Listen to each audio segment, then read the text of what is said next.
What is going on, everybody? It is episode 414 of Pop Culture Crisis. My name is Brett. I am here with my co-host. Would you introduce yourself, please? Hi, Crisis Actors. It's Mary, and we have special guest Sarah returning today. Hello. Hey. How are you? How you doing? Doing great. Just being a coffee connoisseur. Yeah. Working on plans. The business is truly booming. Yeah. It is. We've heard the details, but we can't reveal them. Wait, wouldn't it be clucking if it's a coffee business with chickens? Or that's roosters, I guess, right? Is it clucking? Who clucks? Right? I think hens cluck. Hens cluck? Well, somebody clucks. Yeah, hens cluck and roosters crow. There you go. Yeah. The business is crowing and clucking. Yep. Especially since I've come on. Exactly. We got a bunch of stuff to talk about today, ladies and gentlemen. Jason Aldean has been forced to bend the knee to woke Fox News Corporation, who has he included clips from the riots in 2020 in Atlanta in his now controversial video, Try This in a Small Town. Well, apparently you're not going to try to do copyrighted stuff in a small town because you're going to get in trouble for doing that. So he had to remove clips from it, and TMZ noticed. They posted it before and after. It speaks to just how politically correct Fox News is becoming now that Tucker Carlson has exited. Poor Tuck. We're going to talk about that. We're going to talk about Greta Gerwig, who has been confronted with the conservative backlash regarding the Barbie movie. I feel stupid just saying it. But she took what I call the Henry Cavill approach and seemed to equivocate and, for the most part, play a pretty diplomatic role when asked about the backlash on the film, which I appreciate. So we're going to discuss that. We're also going to talk about gymnast Livvy Dunne, who is gymnast/influencer, who is so famous now from her NIL deals, that's name, image, likeness, that she can't even go to class anymore for fear of things happening to her. And she's also supposedly a friend of Mary's, but then we found out after it was somebody else, right? I'll explain the insane rabbit hole later. All right, so we're going to get into that. We're also going to talk about a stuntman who lit himself on fire in support of the writers and actors strike. I would not light a fireplace on fire to keep the actors and the writers warm, to be completely honest. But we're going to talk about that. We're going to talk about Snoop Dogg, who he has taken 2 shows at the Hollywood Bowl off the schedule in his solidarity. They're desperate for solidarity, and it's starting to sound really creepy. The way they're like, I offer my solidarity to the writers and actors. They all sound like robots. It's really, really creepy. Yeah. So we got that. We got a bunch of other stuff. If you ladies are ready, we can get right into it. Are you ready, Mary? I'm ready. Are you ready, Sarah? I'm ready. All right. But before we do that, guys, would you hit the like button on this video and subscribe to this channel if you have not done so already? Please remember that all Super Chats, $20 and over, we will interrupt the discussion. We will read that Super Chat right then and there. We will address your comment, concern, or question, and then we will get right back on topic. So let's go ahead and get in this. First things first, I was going to mention this story first, but maybe we should mention that Sinead O'Connor has passed away at 49. People were talking about it before the show went on. 49 is super young. Yeah, like I'm not gonna, I don't have all the information in front of me, but it was like I got notified of it just before we went live, and my mom loved Sinead O'Connor. Why did she tear a picture of Pope John Paul II in half? Chat, do you know why she was it just like she's like, I want to be Madonna, I want to be subversive towards religion or something like that? I don't know. What year was that? It would have been a while ago, right? So no, now they're saying, what is she? 53. It said 49 in the thing. Something on here just said she was Now they're 56. saying 56. So, yeah. Okay, so she was not 49 apparently. Well, still 56 still prematurely is too young. Yeah, very young. So very, very young to pass away. So rest in peace. That is sad news, but we do have some good news. The Hulkster is getting married. Aww. Happy news. Okay, but look, he announced this engagement at their friend's wedding. That's such a faux pas. You're not If supposed someone to do announced that. their engagement at my wedding, I would be like, oh, haha, more the merrier. And then inside I would be like seething or like, let me have my moment. You take the blender they got you and you throw it away. You're like, I don't want your freaking blender. Just throw it at the wall. It's like, screw you guys. And then they were like, oh, it's because they were the ones that like connected us and like got us together. So they couldn't have done it at the dinner. They couldn't have done it at the waited. dinner. It's like Still if someone waited. else is like getting engaged or married and you're like, oh, we're renewing our vows. Would it have been better to do it at like the engagement dinner? Yeah. Like maybe like that's less super important. Like maybe it overshadows that a little bit, but or maybe you could just be a normal person and do it on your own. Like do it outside the venue. I mean, Hulk Hogan has a big platform of his own. I don't know why that was necessary. Exactly. She was crazy enough to say yes, brother. That's what he says, right? He's getting married to Sky Daly, he's 69, she's 45. Why does she sound like a news site? Yeah, she sounds like Sky News is a thing. Sky, and I'm sure Sky News has a thing. She's Sky News and Daily Mail had a daughter. There is something. He's not in a midlife crisis, but there is something midlife crisis about running away with your yoga instructor. It's kind of classically midlife crisis, right? Like, and even her name is Sky. Like, the only better her it's name. Very namaste. Well, that or like her name would have been. It's giving energy healing. If it was Maybe that's what he needs. The only other thing would be like her name could have been Trish. That's like the Trish, and he met her at as she was like, oh, you know what? I bet that's like her yoga name. That might not even be her real name. Trish, the hotel or like the casino hostess, is who he would have run off with in another lifetime. But you know, Tammy. I see a Tammy. Yes, those are both perfect names for somebody who works as a casino host. You know, it's a perfect name for a Waffle House waitress. Yeah. Well, and Lana Del Rey was recently spotted at Waffle House, as you know. We talked about this on the show. But a new video from that stint she had at Waffle House has come out of her singing Amazing Grace with one of the Waffle House patrons in Alabama. Is she okay? She must be okay. She's never been okay, but like this is just... especially puzzling. Let's play it. I couldn't discern the music very well when I listened to it, but here we go, guys.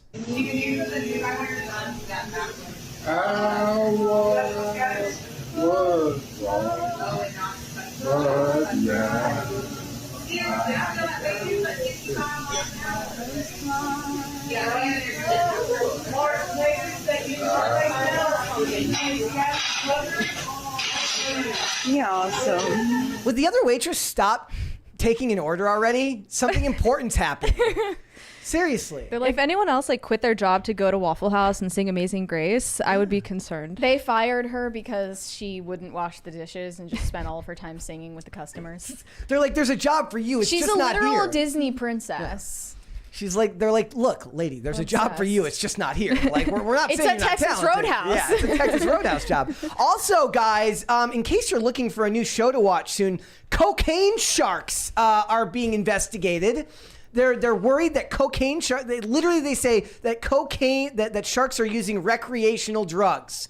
In this, it says, I firmly believe it is not just a chance of probability that a shark will come across a floating bale of cocaine and take a bite. Tom the Blowfish Hurd, who hosts the show, is part of is part of Discovery's annual Shark Week. So this is a Shark Week thing. Oh, okay. But when you think about how many drugs are lost to the ocean when cartels are bringing them over, like in submersibles, dropped out of like low-flying planes, I'm sure there's a lot of sharks who like reinvent Boogie Nights or Studio 54 under the ocean. Remember when Shark Week got canceled for being racist? Yes, that was like one of the first videos. Favoring men named Mike. Yeah, we did that. Like we did that here. Like, were you? Yeah. Okay, yeah, that was like must have been like right when we started. No, it wasn't. Not that long. Well, it would have been about a year ago now. It would have been a year now. So yeah, like the Shark Week was racist. Mm-hmm. I vaguely remember this. Yeah, yeah. And they're like, She's like, I always dreamed of being on Shark Week growing up, but I was a woman, so I had no possibility of being featured in Shark Week. I do like the idea that we no longer want to be doctors or lawyers. We want to be Shark Week hosts.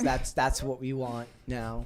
Yeah. So, good for Lana Del Rey, though. And the Sharks, when you're ready to get help, just let your friends know. You don't have to live that way forever. Mm-hmm. It doesn't We're have here to for be. You. Exactly.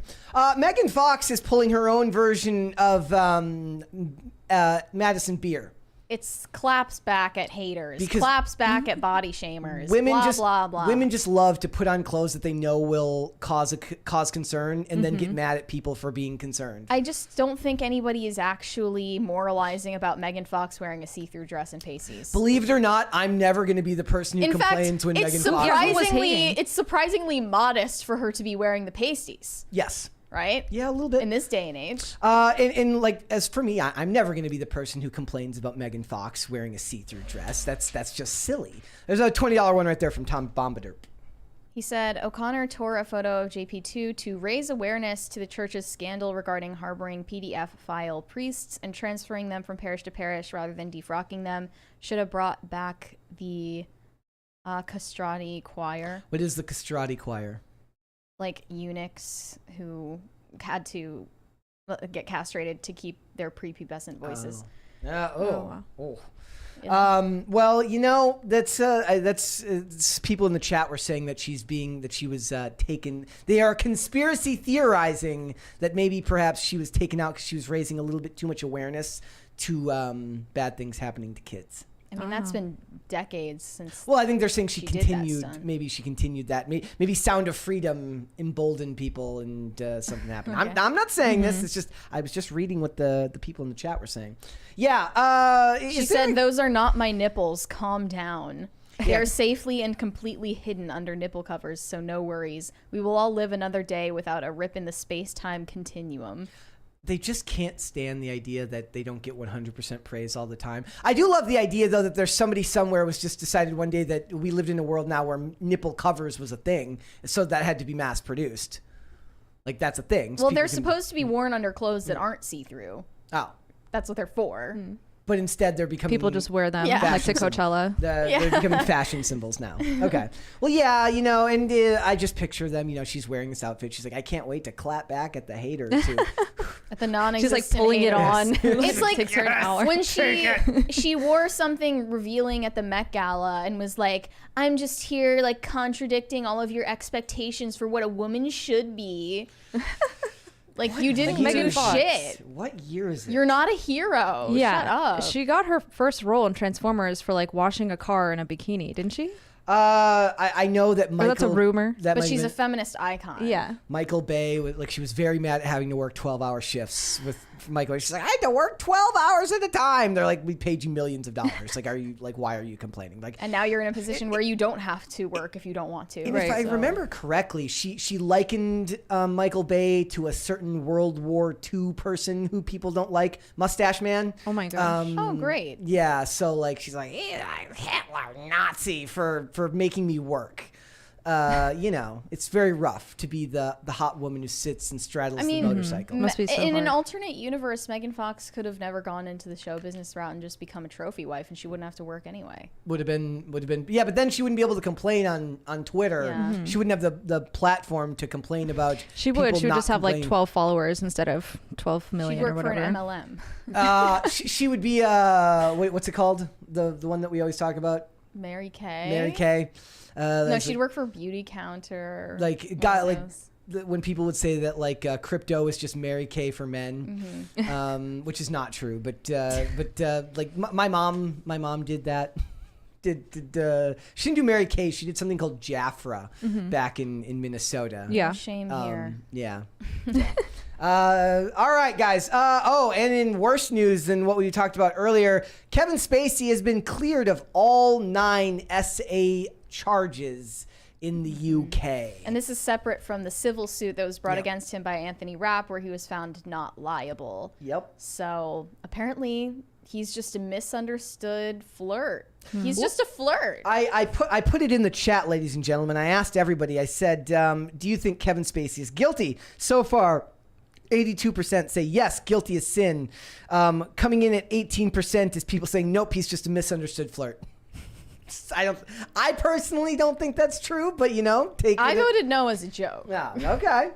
So yeah. It says during the trial, he said he was a big flirt who had consensual flings with men whose only misstep was touching a man's groin while making a clumsy pass. He has made a lot of clumsy passes and a lot of things with people who seem to be incapacitated.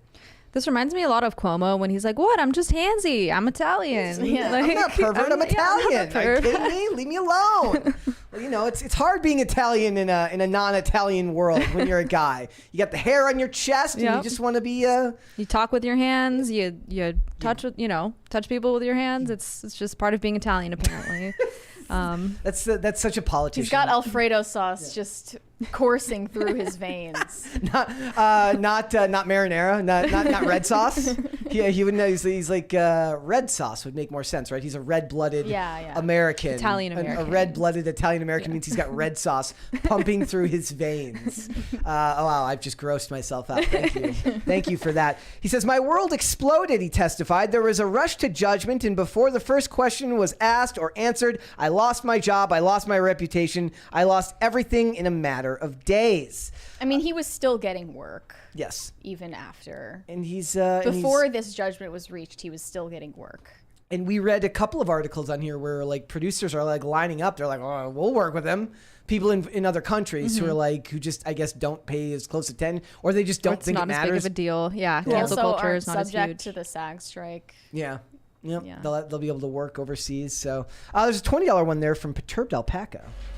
The UK justice system sweeps entire R gangs under the rug, so this makes absolute sense. Have you ever seen those videos of like the police in the UK, like where they have their big busts and it's all like like knives. It's all like home knives for like buttering your crumpet, or it's like they got a steak knife, a butter knife, and then just like American like busts, and it's like automatic weapons and drugs. And in the UK, they get like your I don't know. What do they eat? Your pocket Yeah, knife. they get your pocket knife out there. I actually know, because I just watched a video the other day. It was like all the knives that are illegal in California. Well, newsflash, like pretty much all of them are illegal. I tried beans on toast, by the way, recently, and it wasn't bad. Really? I just had like this random craving for beans on toast that I've never had before. That sounds weird. It was good. It does not It's like sound... refried beans or like black beans? It's literally just like, I think it's like pinto beans or something. I don't know what they put on it, but yeah. Yeah. Okay. I'm gonna have to try it now. Doesn't sound good to me. What is it that they always eat over there? What is the thing that they call it? It's basically like a I can't think of the name. I can't think of the name off my head. It's like when they call trash a bin, but they got a lot of names for food that make no sense to me. So, you know, I've never spent extensive what are time you in the talking UK. about, I'm though? trying to think of it off the top of my head. Yorkshire pudding. Yeah, everything that they call pudding, It's not pudding. be assured it is not pudding. Yes, yeah, it's not pudding at all. I'm not. I don't know asked if I my trust Irish their friend what justice is system. white pudding. Just please tell me. And he was like, no, you can't know. You have to just eat it. I'm not going to tell you what it is first. That's gross. No, thank you. All right, guys. What would you like to see first? Would you like to see cute or cringe? How about you? What do you think? I think cringe is always a good starter. We've got a cringe of the day. shock the It is another resurfaced clip, ladies and gentlemen. They Always the just best. keep resurfacing. From Here, Miss Rachel Zegler. let's watch it here. To reimagining the actual Hold on, role we'll start from the that skit. the cartoon was made 85 years ago, and therefore it's extremely dated when it comes to the ideas of women being in roles of power and what a woman is fit for in the world. And so when we came to reimagining the actual role of Snow White, it became about the fairest of them all, meaning who is the most just and who can become a fantastic leader. And the reality is, you know, Snow White has to learn a lot of lessons about coming into her own power before she can come into power over a kingdom. Also, the fact that she's not going to be saved by the prince, and she's the proactive one, and she's the one who set Still the harping terms, on that. She's not going to be saved is by what the makes prince. it so relevant to where we are today. That What in society today makes that relevant? Because as women, we've grown past the need for men. Obviously. Like, I don't know what in society like what they're pointing to. It's just Didn't the we way that Rachel Zegler, every time that she makes a statement, smiles to herself. self-satisfied. Yes. Self-satisfied. Yep. It's Hitting just all the like points. that like gets me. Yeah. It really grinds my gears. You can just see her self-satisfaction. Literally here, like Publicist is probably Halle so Bailey happy, never too. did this. I'm full screening it. Say what That you is- will about Oh The my Little gosh. Mermaid, but Halle Bailey never did this. She never made this face. It's obviously extremely dated. It's also funny too because they're talking about a 1937 animation, but it's a book from like it's a story from Way like older the than that. 1800s. Like Which they changed the original story from that. whenever they talk about updating something for a modern audience, my new retort is usually it's just simple. Why? Just don't make it a princess movie. Why make a does movie it- about that. Why does it need to be updated? Right. There's not an answer. They can't give you an answer because the real answer is that we need the capital that this story's name brings to it. We don't want to just write our own story because the ones that we write are garbage and are the reason we're on strike. We have to piggyback off of, we're literally standing on the backs of giants, on the shoulders of giants and failing. Her face. Her face is just, Hold on. That the cartoon was made 85 years ago, and therefore it's extremely dated. So smug. Just Yes. it's dated. Rachel Smuggler. That's what we'll call her from now on. She's Rachel Smuggler. That's fine. That is the cringe for the day, ladies and gentlemen. She's and also Gal Gadot is not clean in this. She's the one that people are supposed to give the She pass was the one to. interjecting and being like, she's not going to be saved by Yes, the exactly. prince. It's very annoying, right? Like Gal Gadot, who's built up all this goodwill from playing Wonder Woman, from just being an extremely likable. She survived making that horrible Imagine cover. That would have ruined any other career in history, won't survive considering how this, much though. everybody But this, hated that. everyone is reporting on these clips like they're new, and I am not sure why clips tend to resurface, but Nobody knows. we literally covered this last year when it came out at D23. Nobody knows why they resurface, but clips just resurface. I know the answer. It's called Slow News Day. But, Is there going to be another? Is there going to be a D24 this year? I have no idea. Because of the SAG strike? I have no idea. Seems like What is they that? won't be able to. I think D23 is just the name of it. It's not called D20. It's not. Oh, based it's on not the year. based Yeah, on the it's just- year. yeah. Okay, are they going to do it again? I believe probably. Like, maybe they not. can't maybe get not, any yeah. of the actors Yeah. to promote their work, so that the whole point of the convention is moot then. Yeah, they might not. The only thing that's going to go on is VidCon. Yeah. The only thing that gets to go on is VidCon. But even the influencers and have to BlurryCon. follow the SAG rules now, so maybe VidCon won't even happen. That and BlurryCon. Those will happen. All right, we've got cute of the day as well, guys. Let us cleanse your palate here. This is from Martin Short. He says, May and Emily in rat prison. I think they cute even if Mary doesn't like rats. They want to get out. They want to be free. They want freedom. They're not going to be saved by the prince. Freedom forever. Yes, that's exactly They what have to this free is. themselves. Yep. Rats just scare me. I'm sorry. And then here is this one. From Adam Larkin. That's just adorable. No message, just a cute dog. Thanks. That's all you need. It's a No adorable words dog. necessary. And then he has another one over here. Gamora at the beach. Gamora? Gamora. You would name your dog after Sodom and Gomorrah? I think it's more the Guardians of the Galaxy reference. It's not spelled that way. Oh, G-A-I-A. okay. Oh, I saw a sign this morning at a church that said, Sodom and Gomorrah is DC and LA. Sound accurate? Yeah. Sound accurate? Yeah. I don't know the reference. Sodom and Gomorrah. These cities that were burnt in the biblical story. Oh, okay. Yeah. Okay. I'm currently There were actually no reading a righteous kid's people in version Sodom of the and Gomorrah. Bible, so I can be in the know. The women's Bible, or what was it you showed me earlier? Yeah, so I have a women's version of the Bible, and then I have a kid's But Bible. what does that mean? Like, how is it the women's version? Is it a strong, independent woman that don't need no Jesus? What is it? She doesn't need to be it's saved the by opposite. Jesus. like- she saves herself. Mary doesn't even need anybody to get her pregnant anyway. She She doesn't can need step to. on the snake herself. Yeah, Yeah, right? The okay. first true Okay. feminist. Oh, is that what it's like? It's like Adam and Eve, but it's just Eve survives and Adam dies. Yeah, there we go. We'll make that one. Did you ever see that they made like one of the earliest signs? I mean, not the earliest signs, but one of the brain rot in Hollywood due to feminism was when they made a Hansel and Gretel movie, but named it Gretel and Hansel because the horror movie? Yeah. Yeah. Yeah. But the story wasn't feminist. But I'm right? just saying, but just the fact that she was the main character and they just couldn't bear to leave the name Hansel and Gretel or even just calling it Gretel. It's going to be Jill and Jack now, bigots. No, they make I just saw the other day. So you know, Cracker Jacks. Yeah. They make Cracker Jills without the nuts. Bruh. I mean, essentially, the Daily Wire did the same thing. Yes. So. Yeah. Well, but it's from the same company that makes Cracker Jacks, and then it's just really funny. There's Cracker Jills, and I'm just laughing at the people who are like getting really mad. Yeah. Underneath, they're like, "What the? This world is a feminist nightmare," and I'm like, bro. I get it. Like, I get it. It's pandery. It's stupid. But if this gets you upset, like, your life is going to be long and arduous. You need to cool it. Like even when we were reviewing Barbie, we're like, this is stupid. Just find a yoga instructor named Sky and chill out. Or a casino host named Trish and just go to the Bahamas for the day. And announce your engagement at your friend's wedding.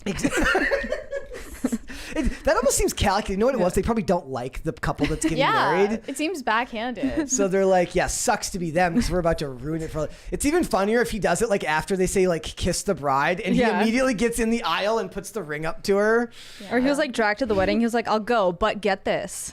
I'm only going if. I like that idea. All right. So beware who you invite to your weddings, ladies and gentlemen. Yep. Somebody could be out to ruin it for you and you don't even know. This is from Alistair Payne on Twitter. Says, Brett, this is Nuggets with a guest appearance from Butterscotch. Nuggets has begun his new career as a pirate after losing a year-long battle to save his eye. It was finally time to retire him from the barn cat duty, and Butterscotch is still judging you, ghost girl. Judging me for what? Oh. That one is it's like, why are you taking my picture here? You just just be winking forever. Yeah. Cats love that. Flirty cat. All right. I still like cross-eyed cat better. The most. Yeah. That's cute. All right, guys, we're about to get started here. So first things first, Jason Aldean is back in the news. His song "Try That in a Small Town," which I still think a lot of the time sounds like releases another one called "Try This in a Small Town." That would be good. That's what he should do. Or right? "Try This in a Big Town." He makes a whole series based on different sizes. So it's like, try this in a homeowners association. Try this in various places, right? Which I still think a lot of it sounds like he's actually encouraging you to do it in a small town until you Carjack an old lady at a red light. He is back in the news because the song "Try That in a Small Town" has removed approximately 6 seconds of video that showed a BLM protest. By the way. Peaceful protest in Atlanta. And I will give TMZ crap for this because I actually think TMZ is one of the better sites as far as their headlines and their reporting. But in this one, it's like a guy burning down the building and they're like, it's a protest. No, they removed 6 seconds of a BLM riot because Fox News Corp had requested permission to use 5 seconds of video from this riot in the music video, and Fox basically said to them, you can do it, but we need to first see the lyrics of the video of the music so that we can, I guess, confirm that it falls in line with our values. They sent them a copy of the video of the song to listen to, but no like transcript of the lyrics, and they're using that as their way to then say, we want you to remove this footage from your video. It's like they knew what the lyrics were. They're just coming up with an excuse after the fact. Fox so they don't like now. the lyrics that are played while that segment is played? Is that the whole... No, I think this is just... I think Fox has just gone pretty woke. I think it's just that they saw the controversy arise after it was released, and now they don't want to be associated with it. Yep. But it's like, doesn't that squarely fall under fair use? 6 seconds? I have no idea. It's 6 seconds, but it's been stylized in the video and edited to the point where it's their original content at that point. Is it commentary or critique, I guess? Like, or parody or whatever. Yeah. And they also removed the final 30 seconds, which was an interview of, first a man staring into a sunset, and then an interview of an old man in a wheelchair discussing small town values. Yep. The last 30 seconds getting edited out seems like more of a choice, just an artistic choice. Like they didn't think it ended the video on the right note or something. Yeah. I mean, it did, like, what it was for me, like, if you guys have listened to the song, and again, it's not a bad song, like, I'm not a huge, but that part right there felt like it actually, as much as I didn't feel like it worked, it needed to be longer with more examples cut together shorter, rather than just, like, this random example in the middle and then it just ends. It just didn't seem edited very well into it. It was like they tried to add an interlude, and it didn't really work. But that, like you said, like that change didn't feel like it was any type of censorship. It's just they're like, maybe this doesn't work for the song. When we were preparing to talk about this topic, we originally thought the story is Jason Aldean bends the knee to the woke mob or whatever. He edits his music video to appease them. But now we found out that actually Fox News was to blame for this whole situation. You know, Tucker Carlson leaves and things just go down the drain over there. Tucker was the only good thing about Fox News. Yeah. And they knew that. He was their last saving grace. Yep. They'll never have now what we need is we need a Tucker report on this, talking about Fox News. I want him to do his Jason Tucker on Aldean. Twitter interview with Jason Aldean. Imagine we need to do that. We need to get him People on are there. saying He's you bent like- the knee. And so he uses his confused face. So Fox News wanted you to censor your own video. Supposedly they believe in free speech. That doesn't sound very free speech to me. It just doesn't work, right? And I think people are kind of realizing more and more now that Fox is really just. I think Tim actually tweeted the other day, Fox News is controlled opposition. This is as clear a case of that as anything, right? Because this dude has been raked over the coals for this. And granted, he's made a crap ton of money it for says it. here his song increased in streams by almost 1,000% once this started ramping up. So really all of the people criticizing him are doing him a favor. It does actually. Somebody was pointing out this highlights the difference. If you wanted proof that people on the right, as much as I hate making those distinctions, are what they would call the silent majority. When they call for boycotts, when the right calls for boycotts, like Target or Bud Light, large amounts of money go missing and they lose out on tons of sales and they have to change their business model. When controversy happens going the other way, his album sales go through the roof and he makes a ton of money because they're calling for the boycott of it. It's just like Sound of Freedom, right? Nothing would make Shoe on Head said nothing on earth would make a person want to go see a movie more now than a bunch of mainstream Experts media and academics all in unison saying don't go see it. It's exactly what happened with Joker, right? Everyone's like, don't go see the incel movie. Yeah. Otherwise you'll show up at a movie theater in face paint and commit some type of violent act. And everyone's like even my dad went to see Joker. My dad doesn't go to the movie theater. My dad just no. So if you have Streisand affected your project so much that people are just turning out of the my dad turning up at Joker was the definition of holy crap, this made it above and beyond a story that it needed to be. And the same thing happened to Sound of Freedom. It's outpacing Mission Impossible now. Nice. It's making more money than Mission Impossible. And Tom Cruise has all of Scientology and his star power behind it. That's what's kind of happening with Barbie too. Yeah. I think people are just hate watching it. Think so? I mean, the right-wing influencers are probably making a lot of money off of talking about Barbie. Yeah. Talking and crap about it. Bringing more attention to it just makes people morbidly curious and they want to see it. Yeah, exactly.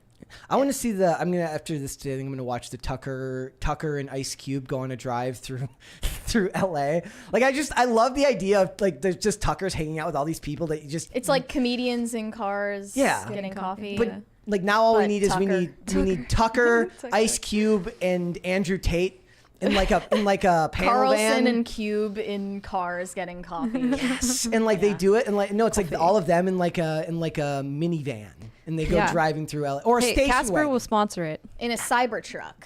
There you go. Elon's driving, but he doesn't actually have to drive because it's self-driving, so he just gets to sit in the front seat and talk about Grimes and his kids. That'd be great. And no, what it is, it's him justifying why they changed the name of Twitter to X to Tucker.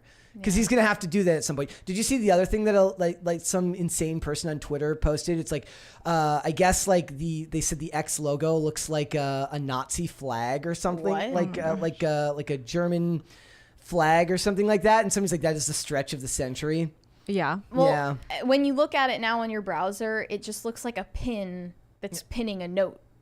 Like X a marks- thread. X And then marks- they're really just copying threads at that point. He makes it threads with a Z. Yeah. That's something he would do. THREDZ threads. Horrible. But it should be noted, by the way, that Jason Aldean didn't write this song. No. So I don't know why everyone is so mad at him. He just agreed to be the one to release it. Yeah. It could have been anybody.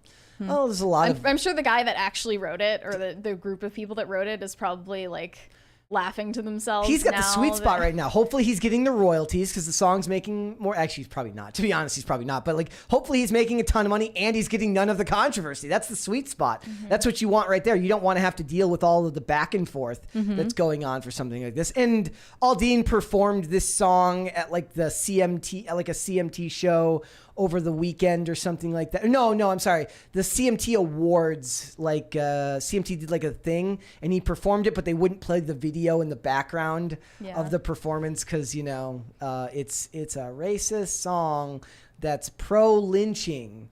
That's what they keep calling it. It's a pro-lynching They say it's song. pro-lynching because he performed it at this courthouse that apparently was the site of a lynching like a century ago, which I'm sure Jason Aldean Had and no and no one involved in making the music video had any idea. He's about. like, dude, I'm a country singer. Like, I'm not a historian. Yeah. I'm a country singer. Like, they're not the same thing. Did you know that? They're not the same thing at all.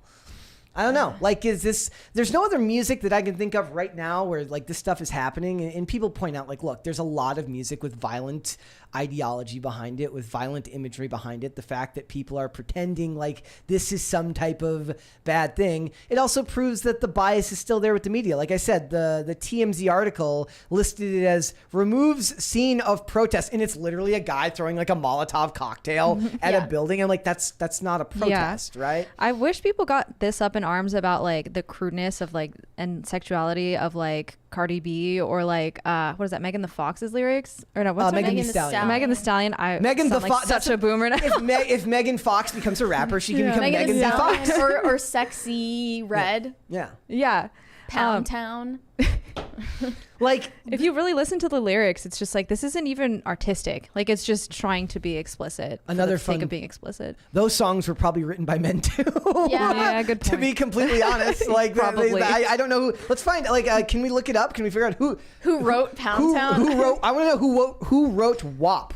Yeah. Who wrote WAP? I gonna be in mean, your it search might have history been forever. them. It might have been Megan Thee Stallion. Let's see. Writers: Cardi B, Megan Pete, Austin O. So Frank Ski, Keith. Like 9 people on the listed on the. Or, so it's like takes 9 people to say wet ad. Yeah. Like I can't say Wow. that. You know, like I just Wet imagine ass P word. like a guy is like the guy's like he's like, okay, so here's the song, and he's like trying to explain to her like how she's like what the song concept, is they're like. like, It's yes, so it's yes. a wet. So it's mostly men that wrote that song. No, it looks like a majority. I mean, I'm assuming Megan Pete is a girl. Well, that's and, Megan Thee Stallion. And then Austin O. I don't know who Austin O. is, but he's probably a songwriter. It's probably a feminist. Probably not. Probably a male feminist icon. But yeah, like, and I agree. Like those songs are every bit as vulgar and what they would call detrimental to society, but nobody has anything to say about it because that's what you're encouraged to make music about in those industries. It's never bothered me. Like I grew up listening to I loved Missy Elliott growing up. Yeah, like, no, I did too. And Like- Phil tweeted about this and said, like, I literally wrote a song about conducting a raid and intentionally killing someone in their own home. like musicians do this stuff all the time. Yeah, It's yeah. nothing new. So wait. So okay, then here's a question for you. Kathy Kushner in the chat says WAP is so degrading. Would it be more degrading if WAP was written by a man, or is it more degrading if it's written by a woman? I think definitely by a man. Okay. Yeah. So it's more degrading to women as a whole, or is it just what do ultra you- empowering to the one who agrees to perform it and make all the money? I'm sure there are plenty of examples other than WAP that like a man has written a super vulgar song about women and their bodies and a woman performs it and it's considered empowering. Busted Cap is right. Two Live Crew did do better than all of this. Two Live Crew's lyrics were very, very crude. I'll show you guys off air. Your ears, I'll put up an explicit label, a parental advisory sticker before we do it. You'll feel much older after listening to it. Look, what now? You know what they need to do then? I've got the solution. We can have Jason Aldean perform with Megan Thee Stallion and Cardi B, and they can try that WAP in a small town, and they can perform these together since they seem like they're homogenizing all the Try that music. in a small WAP. Yeah, well, WAP that in a small town. That's what they can do that. Like Small town WAP. and what they'll do is they'll play it at it'll be the anthem for small town strip clubs. That's what it'll be for where all the where even the night shift strippers look like day shift strippers in a big city. You know, just it's solved funny the that culture people problems. were surprised that Lil Nas X is gay after Old Town Road was his first hit. Really? Like, did you listen to the lyrics of that song? Yeah, like who's the but I find a lot of like the vulgar rap music funny. I'm not gonna. It is. It's catchy. I don't. I like this. Doesn't defend me, nor does the vulgar rabbit. There's a really funny one that's come out now called Small Wee Wee. Okay. I'll send that one to you later too. But it's there's like a whole what it has become TikTok rap where it's like the idea is like you make this because you know people are going to make reaction videos to it. So the remix of Toxic Gossip Train by Colleen Ballinger. Yeah. That's just called Bussy. Yeah. So this one is like basically the idea is like it's a guy talking about how he has got a small and the whole thing it's like people like they're in the driving the whole meta is like people are driving in their car and they're like what the like what am I listening to and why is this on the radio right now? But is that any more vulgar than what Cardi B wrote? And that's a radio song.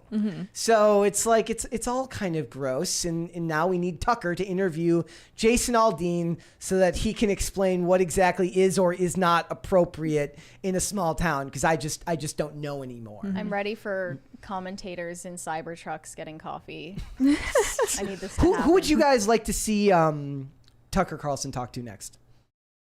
Is there anyone in particular you'd like to see him do an interview with?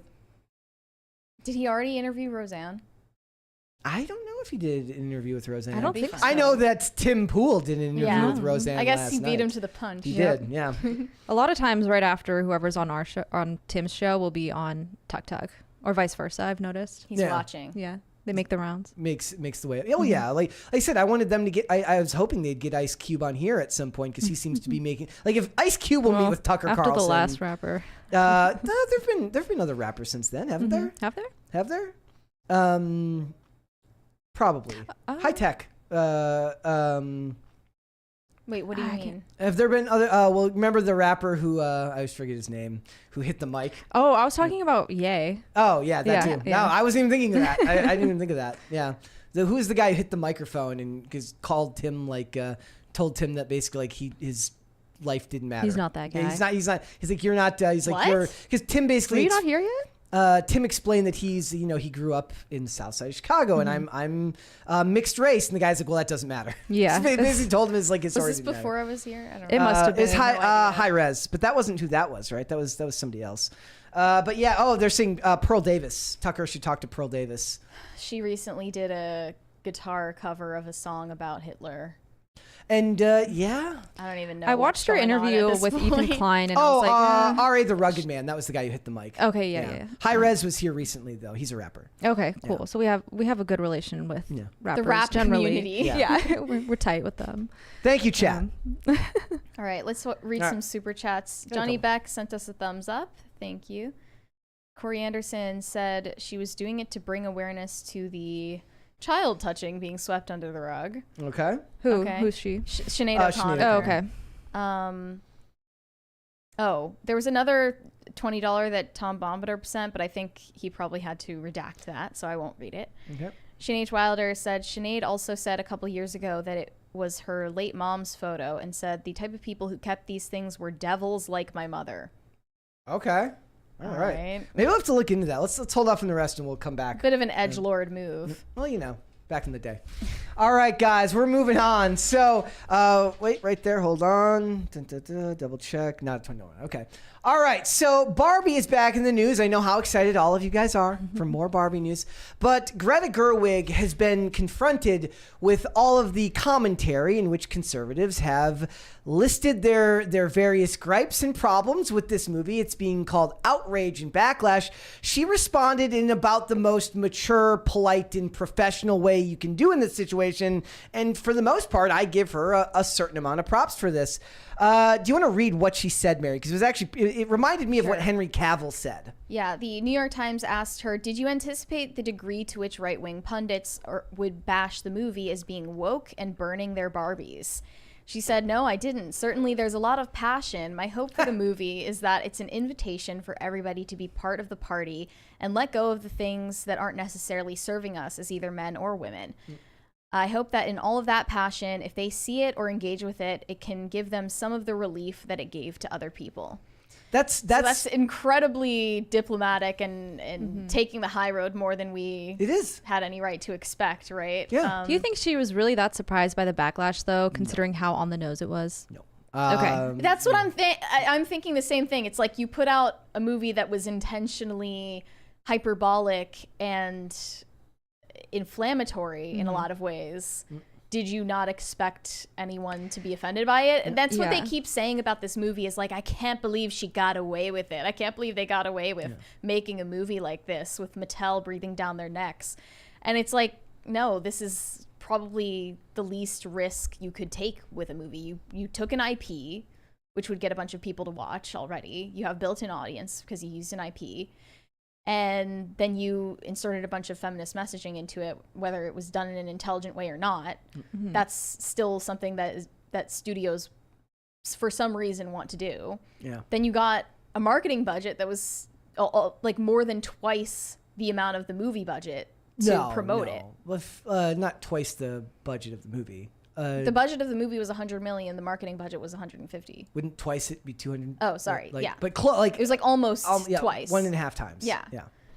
Yeah. So it's like a guaranteed success. Yeah. Like she didn't take any risk with making this movie.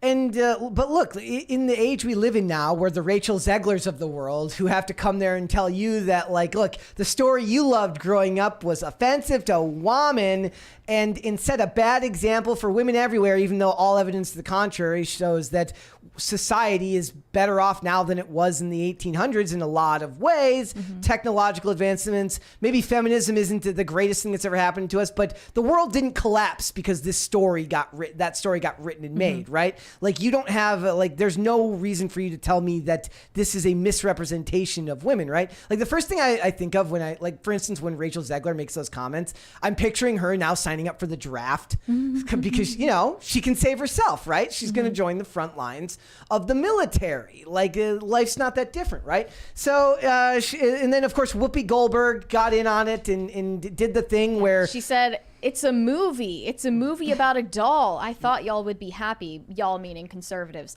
Barbie has no genitalia, so there's no sex involved. Ken has no genitalia, so he can't. It's a doll movie, and the kids know it's colorful and it's Barbie.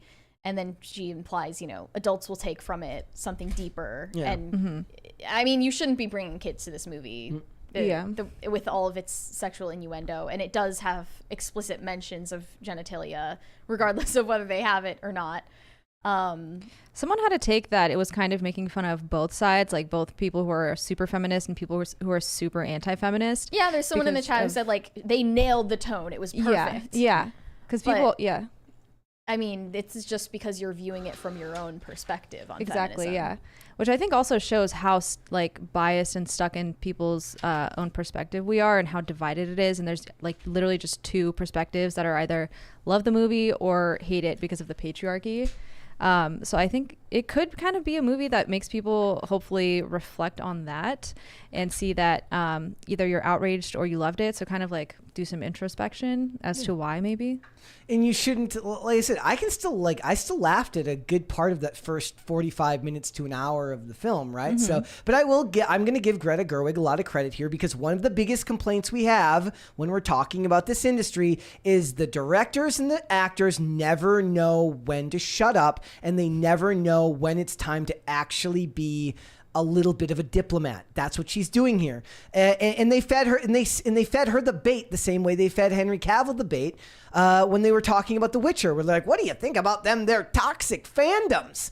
And he says, look, I don't think that they're toxic. I think that they're passionate and they care about the source material. Now, that's not exactly the same thing that Greta Gerwig is saying here, but there was a million wrong answers she could have given here. So I'm willing to reward it's just like the right answer. They asked her pointedly, how exactly is this a feminist movie? And she seemed totally incapable of explaining that.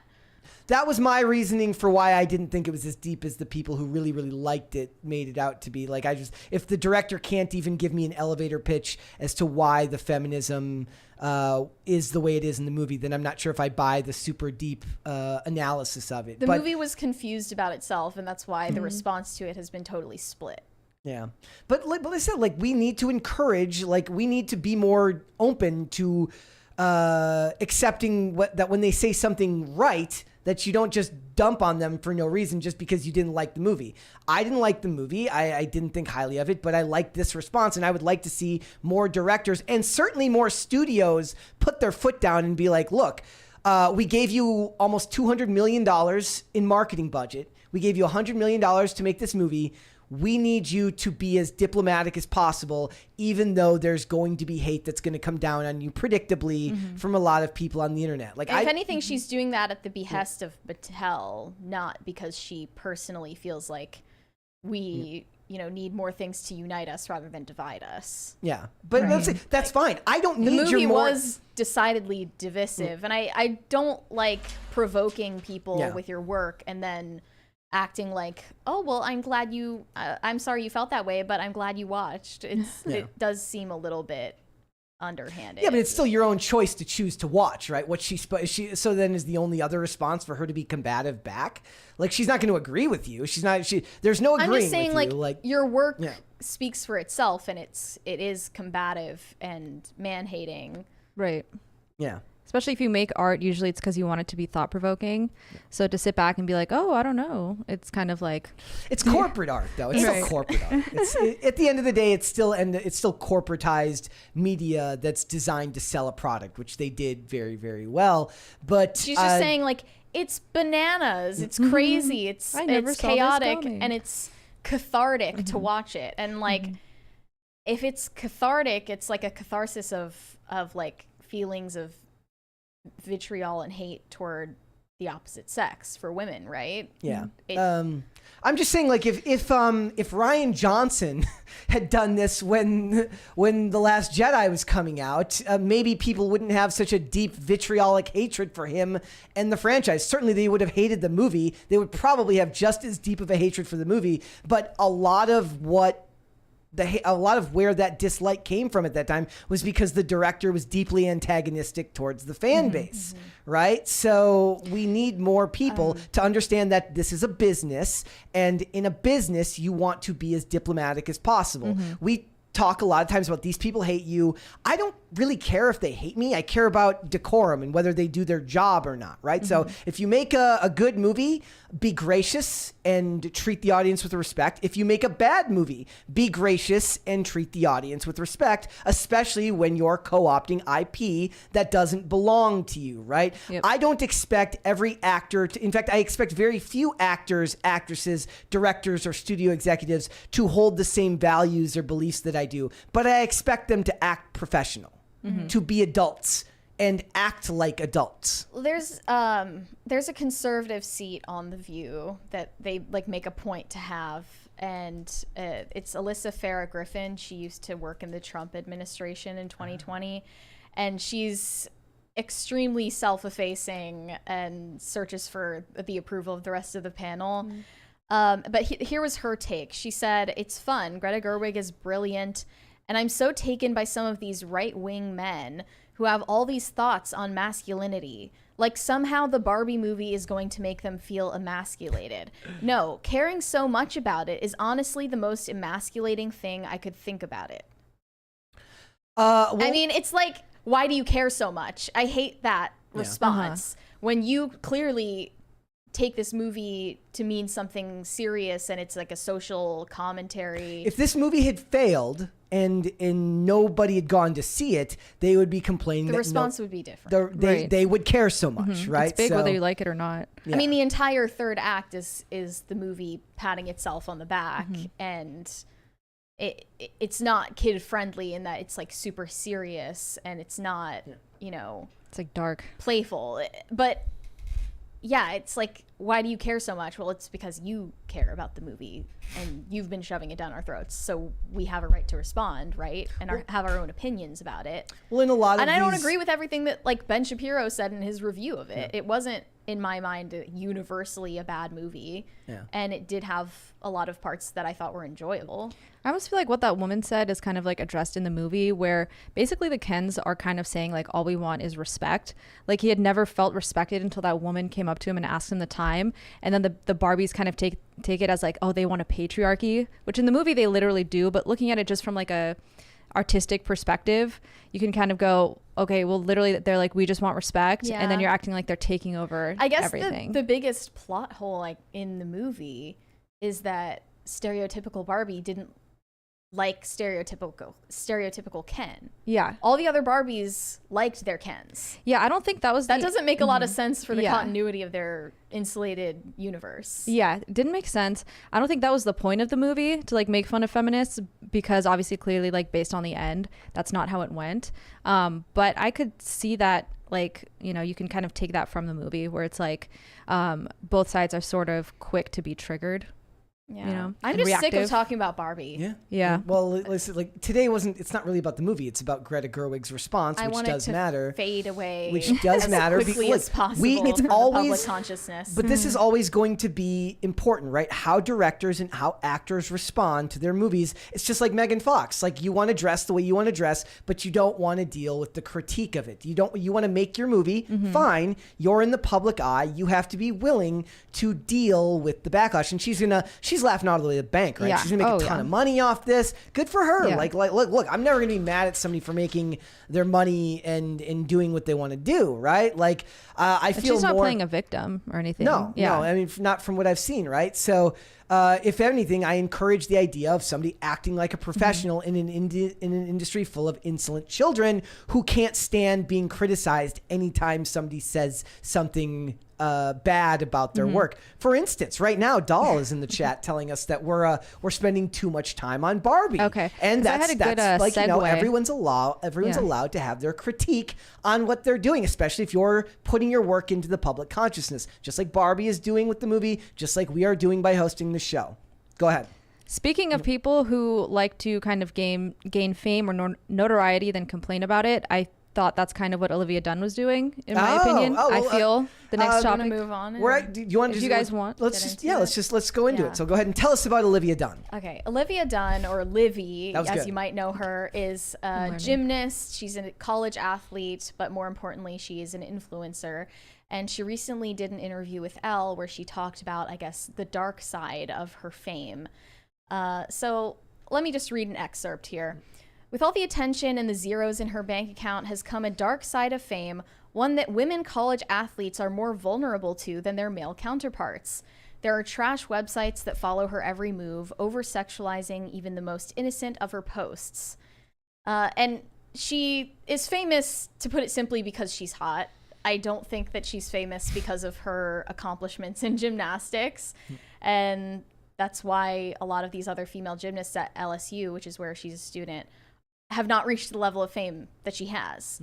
She took advantage of the fact that social media was a thing when she was growing up. She started when she was very young, had like basically a stage mom who encouraged her to do that. And there's even like a part where she says she drew a blue check mark on her bedroom mirror to manifest getting a verification mark on Instagram when she was like 11 years old. That's kind of dark. In the age we live in now, right, where like fame is now the goal. Like, it's no longer, but it's not even about accomplishing anything, right? She's not saying I want to be famous for this reason. She's just saying I want to be known by enough people where getting a verified check mark would matter. See, now, if she would have been a psychic, she would have known that she could have just bought that check mark like 10 years later. It would have been way easier. And there's this new development where college athletes have recently been permitted to make money off of their name, image, and likeness and get brand deals to get famous on social media. But I think the New York Times estimated that of the like 520,000 college athletes that exist in this country, only about 1,000 of them have made any money off of name, image, and likeness.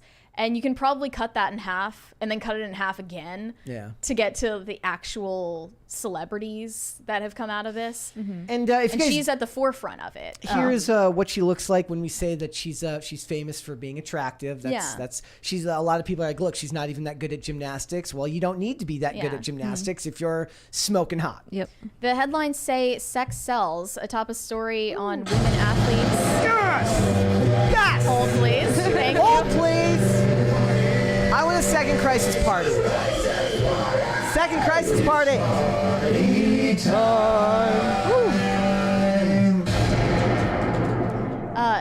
Okay, let me continue. The headline says sex sells atop a story on women athletes and name, image, likeness that focuses on her looks and discounts the skills and years of hard work it took for her to amass such a large audience. There are plenty of beautiful blonde women in college gymnastics. Olivia is the only one with 13 million plus followers. Wow. And then there are people who blame her when her testosterone-crazed male fans get out of line, as they did at a meet at the University of Utah earlier this year. This was back in January this year at a private gymnastics meet, which I'm sure in 2010 or any time in the 2000s would have had 0 attendance. A bunch of her male fans gathered outside of the building, lined up as if this were a meet and greet, and were screaming for her. And when other people walked out of the building, they accosted them because they weren't Livvy. So how about we watch that video and we'll get our first impressions. All right, here we go.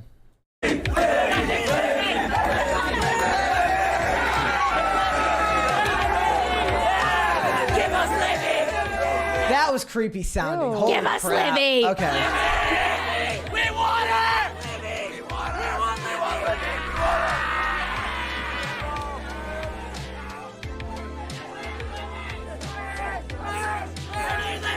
Livvy! I love you! I love you, Livvy! I have a question, Livvy. I have a question, please. Where's Livvy? I'm serious. Is she where Livvy is? Oh boy. Okay. Men, have some dignity. Like, This has to be played up for the TikTok. it's gotta right? be, right? Like, But okay, the willingness to be on camera while doing this is crazy to me. here's like people were shameless. making comparisons. They're like, oh well, when girls do this with boy bands, nobody cares, but when there were guys tons do of it, comments like that. Yeah. I'm sorry. When it's girls more do it in- at a Justin Bieber concert, it's okay, right? literally yes. That's a It is no- sexist comment. It's okay for girls to scream and go crazy for some famous guy or a boy band, but when a bunch of boys do it, you make them sound like criminals. You hate men. They're not criminals. It is The weird when matriarchy. guys do it. I'm sorry. They're not criminals. They're just cringy. Guys, Right, because men- they're not supposed to be so emotional, right? Like Yeah, they're exactly. hysterical. It's like That's what I'm saying. You're Like unhinged. when women act hysterical, especially fans of Justin Bieber or NSYNC or Backstreet Boys, these were like 13-year-old girls.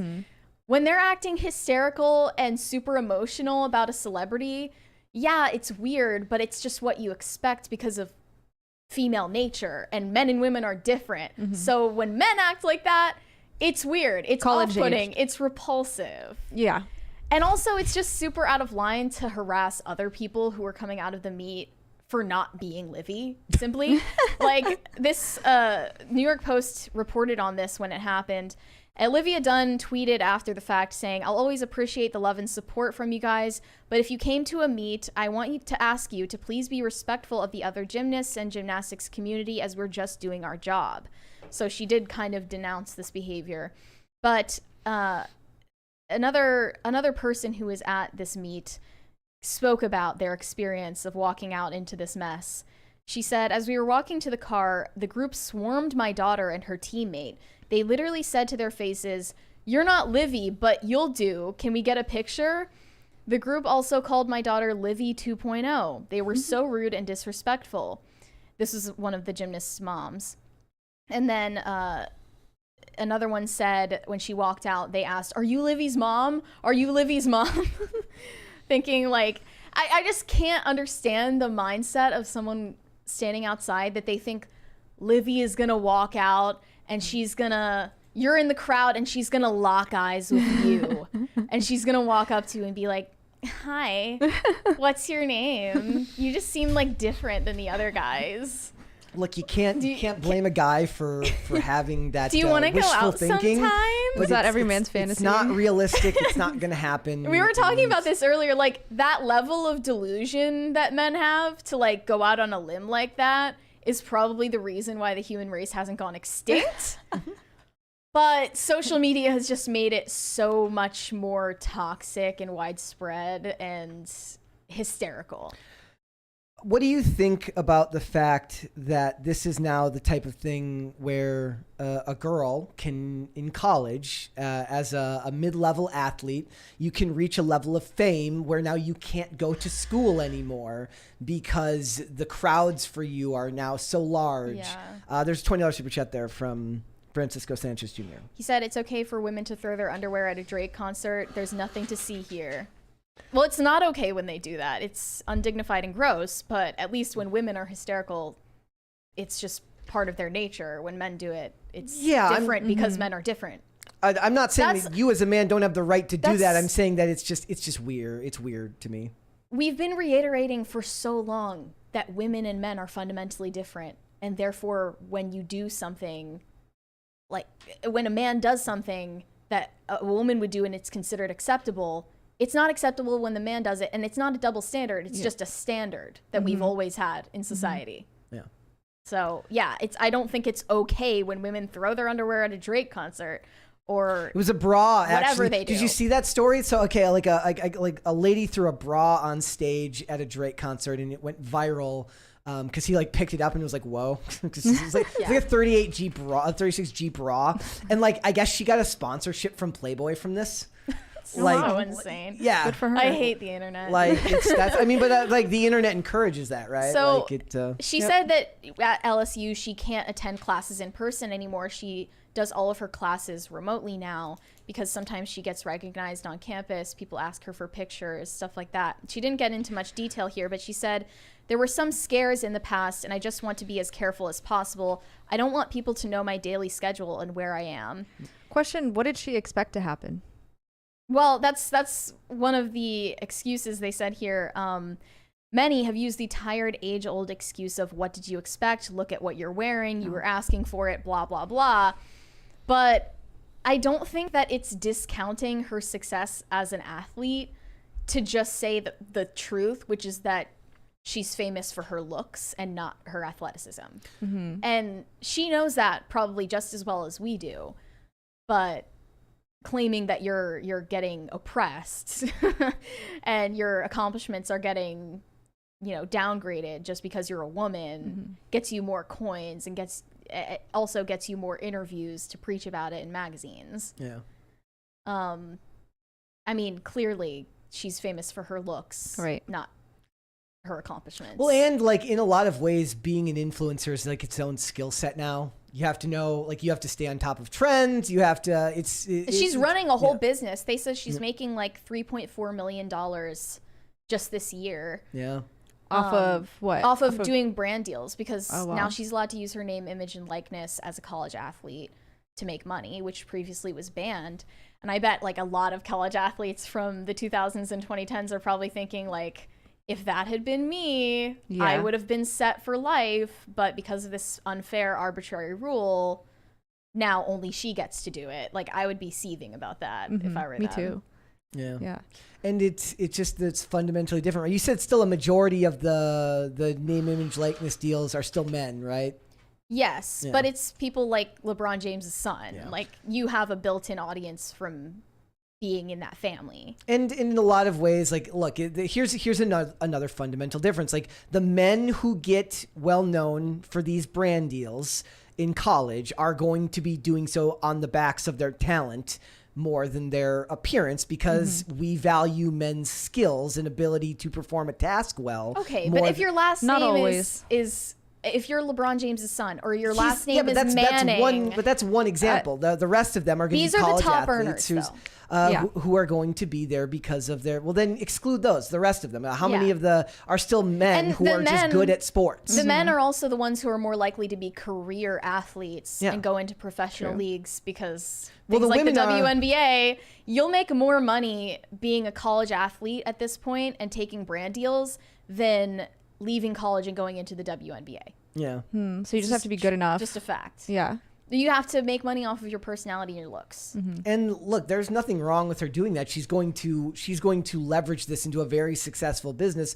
Indeed, she's had to learn how to run a business on her own in a way that very few people actually learn how to do because colleges don't actually teach you how to run a business or how to be in any way independently minded. They teach you how to be a drone for someone else. So she's actually getting some great firsthand experience at that. It's just that the skill, the thing that she has that's most marketable is her beauty. And there's nothing wrong with that. I do find a little bit of what did she say? She's like, I don't understand, but you said it was a little condescending what she was saying, or like she sounded like she was pretending like she. Oh, one of her actual quotes from this interview is, "I can't help the way I look," and that was like very difficult to listen to because it's like, you know that you're successful for your looks, and like she got all of these followers during COVID when she wasn't doing college sports. Yeah, she was just making gymnastics videos on the beach.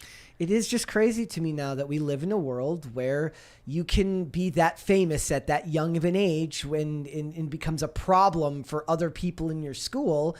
And we wonder why people these days are addicted to fame and addicted to social media clout and feel the need to have their opinion heard on everything, to get involved in everything online because they're addicted to the attention. Yeah, I would say it's always been like that. It's just now more than ever.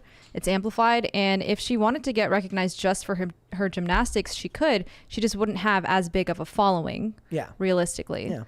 And there's plenty of great. There's a $10. We'll wait to read. We'll read that one now. So Francisco Sanchez Jr. says, "I mean, Serena Williams is an all-time great tennis player. Beat Maria Sharapova constantly, but Maria got the sponsors. Beauty is a hard magnet to resist." Yep. But Serena Williams is also a bigger name. I would actually say she's a bigger name and has probably parlayed it into more success. Both of the Venus and Serena Williams, both. They just had a movie. Maria, like Sharapova, one of the best? Yeah. Sorry to interject, but yeah, she's also very talented as well and beautiful. So it's not just her looks.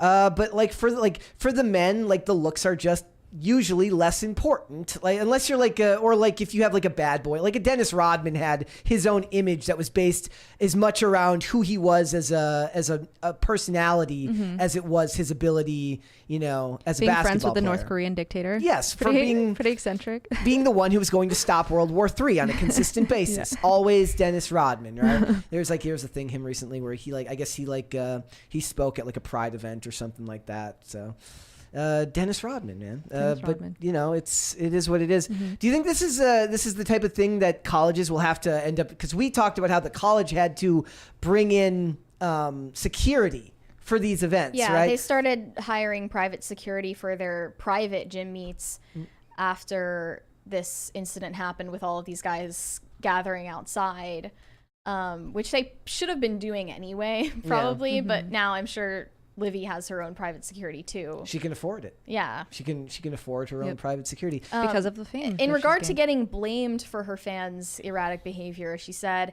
"It's not a girl's responsibility how a man looks at her or how he acts, especially when you're doing your sport and that's your uniform. I can't help the way I look." That's what she said. "And I'm going to post what I feel comfortable with. It's hard to handle at times, definitely, because I'm just a 20-year-old student. I think people do forget that." Yeah. I mean, I'm not saying that she's to blame for the way her fans act. No. And the success seemed to have happened fairly rapidly. So, it's something that she had to learn to navigate very, very quickly. But I really do think that this is becoming a cultural issue where people are chasing the fame more and more. Right. And it's why we're so depressed as a culture. Like all the women want to be a Livvy Dunne and the men want to be, what's a male version of Livvy Dunne? I guess if you want to say LeBron James, everyone wants to be somebody famous online, but those people are very few and far in between. And it can be depressing for a lot of people if you work that hard for something and don't realize that what you're essentially trying to hit is the lottery, and very few people are actually going to be the ones to do that. And you may not even like it when you're there, and then you can't really take it back. I mean, how many celebrities talk about like how fame ends up being a curse for them, and they end up not liking it that much? There's a $20 one there from Disco Jensen. Says, "I woke up back in 2012 and slowly watched all the conspiracy theories be proven true. It's going to take a hard cultural shock to divert course at this point. What's going on in China and Russia is proof it's spreading." Belief? Thoughts on that? I actually think it's too late. Yeah, no, it is definitely. I think that the culture, I think that this started long before. I think the internet is the biggest thing that ever Yes. happened to humanity and might ever happen to humanity. And the fact that we're living at this time is like, it's kind of mind blowing, but I think like God chose us for such a time as this and, gave you this tool if you want to see it that way so that you can use it for either good or evil. Yeah. So choose the good. I think that for this, like what we need to, like parents start, you know how like we talked about it last Friday on IRL, like about having you have to have the conversation with your kids about how to get pulled over by the cops, right? And like they were talking about like, oh, only certain groups of people have to do that. Like, no, everybody who's smart, their parents should teach them the proper way to get pulled over by the cops. Yeah. I think now, as we become the generations who had the internet for longer periods of time when we were younger, it's going to be the duty of this generation to teach their kids how to manage the internet and not get depressed. Like, you know, like you have to be able to throw a hard line to your kids and say, like, look, you cannot let this rule your life. And I know that sounds insane given like how important phones and internet are to most of like what we do in everyday life now. But the trappings of these things are addictive. And this has gone on for a long time. People have sought fame for as long as people have been around, for as long as movies have been a thing. And these things were part of the culture. We need to teach the kids, the next generation, like, you don't need to be Livvy Dunne. You don't, like, there's nothing wrong with being Livvy Dunne. If that happens to you, then God bless, I suppose. But you don't need to be Livvy Dunne. You don't need to strive for that to fulfill your self-worth. What you need to do is focus on things that bring you joy, focus on goals that are going to get you ahead in life. And if the internet are the tools that help you do that, that's great, but you still have to use them with caution.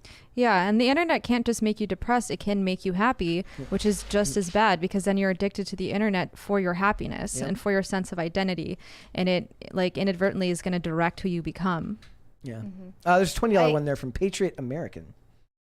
He said, to be honest, I think Livvy has the potential to become both an influencer as well as an Olympic gymnast, despite all the craziness she's caught up in. Well, that's interesting because she doesn't seem to have any aspirations of continuing gymnastics after her senior year, which is coming up, of college. No. She has aspirations of being like a business owner and doing the influencer thing as her job now. I don't think she's really interested in doing gymnastics for her professional She's going to age out of gymnastics really soon, and the influencer stuff could be forever. Yeah. It's going to last as long as she wants. That's also just the nature of the sport. But even that, if she were in a different sport, then maybe she could consider it, but she's extremely very young. Few professional adult gymnasts out there. And her parents, or like anybody that loves her, is like saying, like, look, you need to take a hard look at what is the most viable path forward for you, because you're going to, life is long and you got to make a living, right? Like, so they have to do that, and they're going to have to figure out, like, and this is going to happen to a lot of those athletes, right?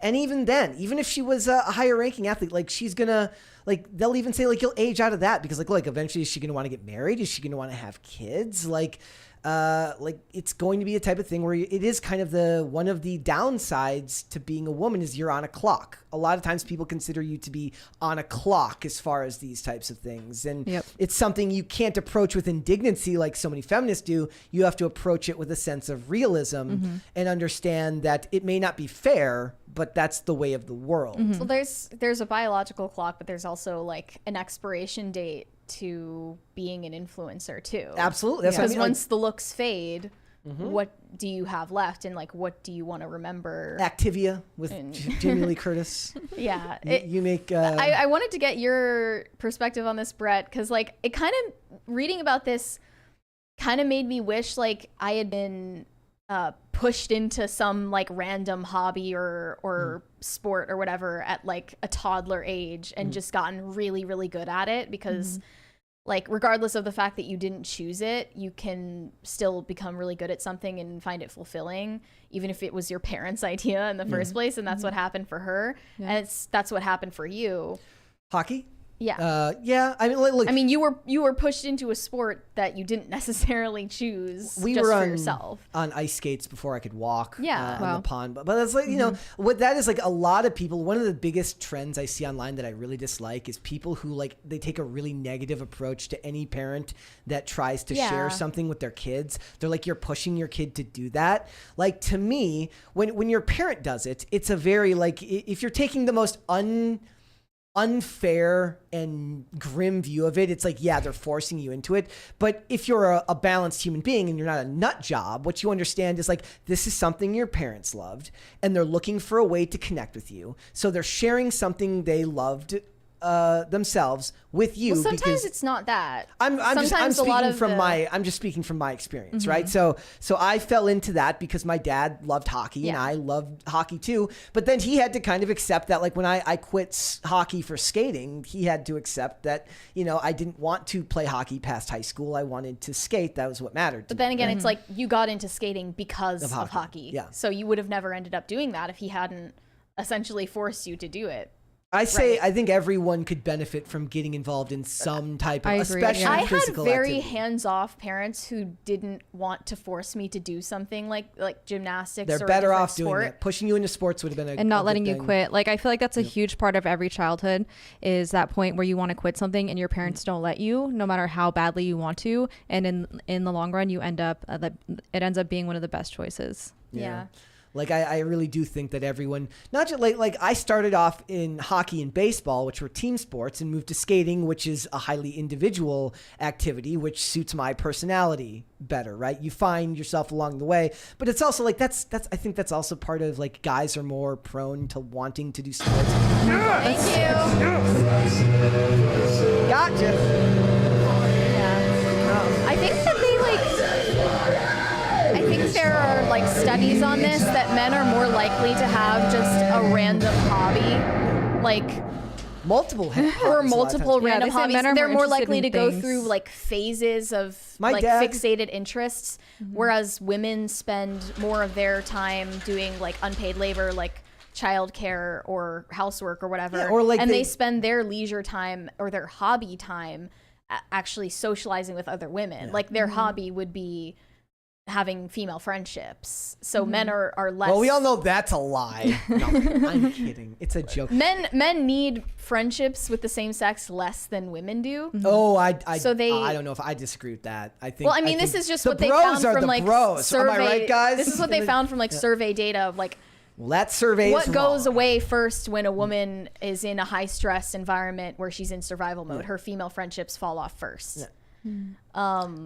And that women find more fulfillment from socialization with other women rather than a random hobby that's more insulated and individualized. That's because the bros. First of all, the bros will coalesce around the hobby a lot of times. Where they're like, Yeah. like my brother, he still plays softball on the weekends, like, right? He's in a softball league. Yeah. Or you go and you golf with the bros. The homies are the homies. That's not really right? a thing with women. Like Yeah. women will just meet up at a coffee shop, Yeah, and just talk for hours. just talk and talk and talk. And also there's a great meme, right? It says like, why is it that like women will go out to brunch and come home with 500 photos of each other, but guys will go and spend an entire fishing trip weekend with their friends and have not a single image of it. Men. There will be nothing to display on the Yeah. slideshow at your funeral because you were P-Tran too busy in the- enjoying the moment. And honestly, like, I think that's the way to go. Like, it sounds a bit cynical, but it's like that always felt more real to me. It's kind of like I said yesterday, like the couple that posts all the time on social media about how happy they are tends to feel to me like the least happy of the couples that you meet, right? It's like they doth protest too much. Yeah. So if you and your girlfriends post, oh my God, Queen, 500 photos of us getting eggs, the really overly expensive eggs at brunch. It's pesto. That's a Bill Burr skit. Like that always feels very surface level to me. And maybe I'm biased because I'm a dude, but like the men's ability to just kind of like you can go like months without talking to them, right? You don't take offense to it, but then when you do talk, it's like you just pick back up where you left off. Whereas like I would imagine that if a woman doesn't hear from her female friends for a while, she's going to wonder why they're not talking to you. I don't think for a second that there's a nefarious reason behind not hearing from the bros for a while because they got stuff to do, right? So Right. the differences between men and women. But yeah, everyone should try and look. I saw that Ashley Sinclair tweet, and I was just, it's like, why? I don't get men's obsession with sports. Of And it's course like- you don't. She said that. Yeah, You're a woman. you're not a man, so you wouldn't Yeah. get that. Like Yeah. it's like it's something that men Thank you, Captain love. Obvious. Yeah. So, I wanted to share also an epiphany that I had before Yes. the show today, or so I thought. I briefly was under the impression that I was on the Whatever podcast with Livvy. I thought that Livvy was on the panel. This girl? Yeah, I thought this girl was on the panel. No joke. I was like, Which would have been weird. I would have died on that It hill. would I have was been so weird. sure. And it would have been a weird coincidence, right? But apparently Livvy has a spitting image doppelganger who is also an influencer named Brecky Hill.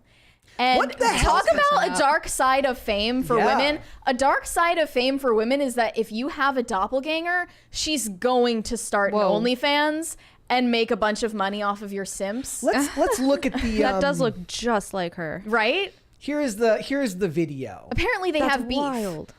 Livvy Dunne lookalike could be making more money than the real Livvy Dunne. Brecky Hill became popular because she looks just like Livvy, and she even went as far as copying her videos to gain traction. That said, Brecky could be making more money, and here's how. She recently released, we'll call it exclusive content. Livvy has a pretty clean image, and her income relies mostly on sponsorships. That said, Brecky is giving her following exactly what they want, and they're willing to pay for it. Her subscription is probably making hundreds of thousands of dollars per month at this point, which could scale up to millions per month since it's still new. Livvy Dunne lookalike. Yep. Crazy. And I was totally fooled. Like I thought like that's the same girl. Wait. But it didn't make sense because She's trying to look like on her, that, right? Yeah. Yeah, on that podcast she also didn't admit that she had an OnlyFans, which she clearly does. But Wait, she didn't. I thought the whole point of going on whatever was so that the OnlyFans chicks could promote their promote. she was like, OnlyFans. oh, I have exclusive content, but it's like SFW, it's for all ages. I also And then you like- go to her page and there's an OnlyFans account right there. I always But like it when it's they- like they that's use- a super dark side of fame. If you have a lookalike. Well, that's But like if the you AI don't wanna stuff. do, Yeah. it's like AI, but someone else is like Actually, just yeah. profiting off of your likeness, but just by the coincidence that you guys look alike, and now it's like I guess Olivia Dunne has blocked Brecky Hill on all social media, probably because of all of the comparisons that they get. Yeah, and it's gonna hurt her image Yeah, down the line. but I got all confused because on the Whatever podcast, Brecky was asked how much money she makes being an influencer, and like they asked her what her job was, and she was like, social media, which is very confusing. And they said it's 6 figures, and I was like, 6 figures, and now she's saying it's 3.4 million. That must have you're exploded right. very quickly, and then I realized it's not the same girl. You were duped. What kind of yeah. name is Brecky? Is that short for something? Brecky. Oh, I can't remember now, but I'm pretty sure it was Rebecca, her maybe? actual name. Maybe. I'm pretty sure it was her actual name. Well, yeah, like guys are like, okay, that's not true, I guess, because we have Bottom G and Fake Drake. She's the Brecky bottom Hill G is the bottom G Fake Drake of to Olivia Dunne. Yeah, who are we to then- judge? like And the fake Drake Exactly. to Olivia Dunne. I Fake Drake is my favorite because he's become like an influencer in his own right. But like where fake Drake TMZ uses his lookalike of Drake to get women to sleep with him. Yeah, Brecky Hill uses her lookalike to get simp money. yeah. I just Probably love- worse, right? I wonder like what Fake Drake's like jar of excuses is as to why he can't go back to his place with the women he goes home with, because he's not going back to his like mid-level apartment, and they're not going to buy that that's where Drake lives, so he's got to be like, oh sorry, my mansion's under construction, I'm undercover. we're gonna have to go back to your place tonight. like he is like, they need to start a cover band called the Copycats. That's probably already a band name, and it's Fake Drake, Bottom G, and Brecky, was it Brecky Hill? Brecky Hill, Brecky and they Hill, can make yes. their own version of the Sigma grinds. If they really wanted to make bank, then Olivia Dunne and Brecky Hill would be like collabing. Yeah. But There's a $20 one there from Patriot American. Mary, believe me, I was confused at first when I saw her as well. Yeah, Yeah. it was very weird looking. Yeah, I don't know, man. It's just I don't think Brecky is making more money than Livvy though. probably not. Yeah. Maybe down the line. Possibly. I mean, maybe like when it's all But counted up. Everyone has their skills, Livvy is a gymnast, Brecky's a porn star. Also a gymnast in a way. Yes, she's a very different type Yeah. of gymnast. All right. We got some super chats there. EF said Cocaine Bear versus Cocaine Shark. Yes. Hunter is the human hero. Yes! Like, and he wins. He wins by just snorting all of their cocaine. Like that's how he wins. He's like, it's like what it is like he, first of all, he halo jumps out of a plane, and he into the ocean, and he gets all the cocaine off the bottom of the ocean. He beats up the shark to make sure that they don't get it, and he comes up to the surface, and there's a bear just waiting for him right there. And to save humanity, he just takes the entire brick of cocaine, cuts it open, and just devours it whole hog. Who needs the writers when we have this? It could be a sequel to Cocaine Bear and the movie White House Down, where then the cocaine bear and the cocaine shark go and try to invade the White House. Well, they also have the cocaine German Declaration of Shepherd in the Independence. White House right now, Commander. Oh my gosh. Who's been on a rampage. 7 people he's bitten in the last year. The original report was he bit like 10 people, but I guess that's good. The number went down. And they're saying that the dog is it's anxiety. The dog's protective and he's anxious. Like He needs to do some self-care. yes, the dog needs a break. Shane H. Wilder said, "Is a women's Bible just Ruth, Judith, and Esther?" I mean, how is it exactly a woman's Bible? It's literally, so I've only read like 20 pages of it because it's very dense and I was very curious. I wanted to read it at some point in my life. I'm pretty sure it's exactly the same. And then there's just like little blurbs that are like aimed towards women. Okay. You know, That makes sense. there's a lot of jokes I could make about it, but I won't, I'll be respectful. Sounds like propaganda to me. Tattooed Cash says Anti-Flag had a song from early 2000s called Sodom Gomorrah in Washington, D.C. Makes perfect sense. I mean, that's right? where monkeypox was spreading. So take from that what you will. What about Cocaine Monkey? Could have Cocaine Monkey too? Monkeys are just already It's on bad cocaine. PR for monkeys, though. Yeah. Cassandra would not Yeah. approve. Yeah. Tom Bombadil said they should have Kanye West on The View just for laughs in the introduction. Golden opportunity. Yay, whoopee, whoopee, yay. That's a really good idea. I'm down for that. Do one more and then we'll move on. Corey Anderson said Greta Gerwig goes nude in Nights and Weekends. I don't want to see Greta Gerwig nude ever. I don't want to see anyone with the name Greta nude. Yes. Period. That is like Sorry. somebody in the chat was like, I keep seeing Greta Gerwig and I keep thinking, and they said, I keep thinking of the climate person. Yeah. I jump. There's- I hide my pizza boxes. There's this weird Mid-Journey account that just posts people like face-apped with Elon Musk that look like Elon Musk's children. And they did it with Greta Thunberg. Oh, I saw that. Yes. Yeah. It was unfortunate looking. Joe Schmo 32 Electric Boogaloo said, when America made her speech, the movie took itself too seriously and it changed the entire tone. A plot can be stupid and make little sense as long as it is just a silly comedy. For example, Step Brothers. Yep, that's literally the exact moment the movie fell apart for me was when she gets super serious when they're doing that speech. That was the exact moment. You're right. Yeah. All right, let's hold off on the rest. We will come back. Let's talk a little bit about the writers' strike, ladies and gentlemen, because we're going to be using this for content for ages because they're not going to be making any movies anymore. So recently, Snoop Dogg, he stopped his show. He stopped 2 shows at the Hollywood Bowl in solidarity of the writer's strike. But that's not the big story here. The big story is a stuntman lit himself on fire to show his support for the writer's strike. I guess he was Harrison Ford's stunt actor in Indiana Jones. Yeah, we can actually show the clip right here. Here we go. All right. I'm kind of weirded out by the people cheering this on. Yeah, like maybe I'm- try to help him. No, I mean, I understand that they know that this is like a thing, but it still feels weird. Like, I don't know if even knowing that it's fake or that it's a stunt that I'm going to be like cheering this guy doing this. So here we go.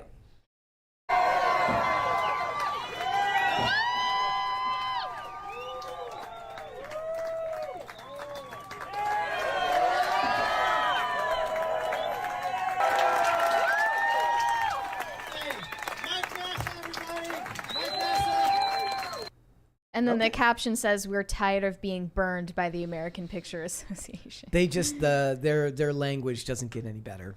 Yeah. They're not very. I mean, this just fun. seems incredibly unhinged.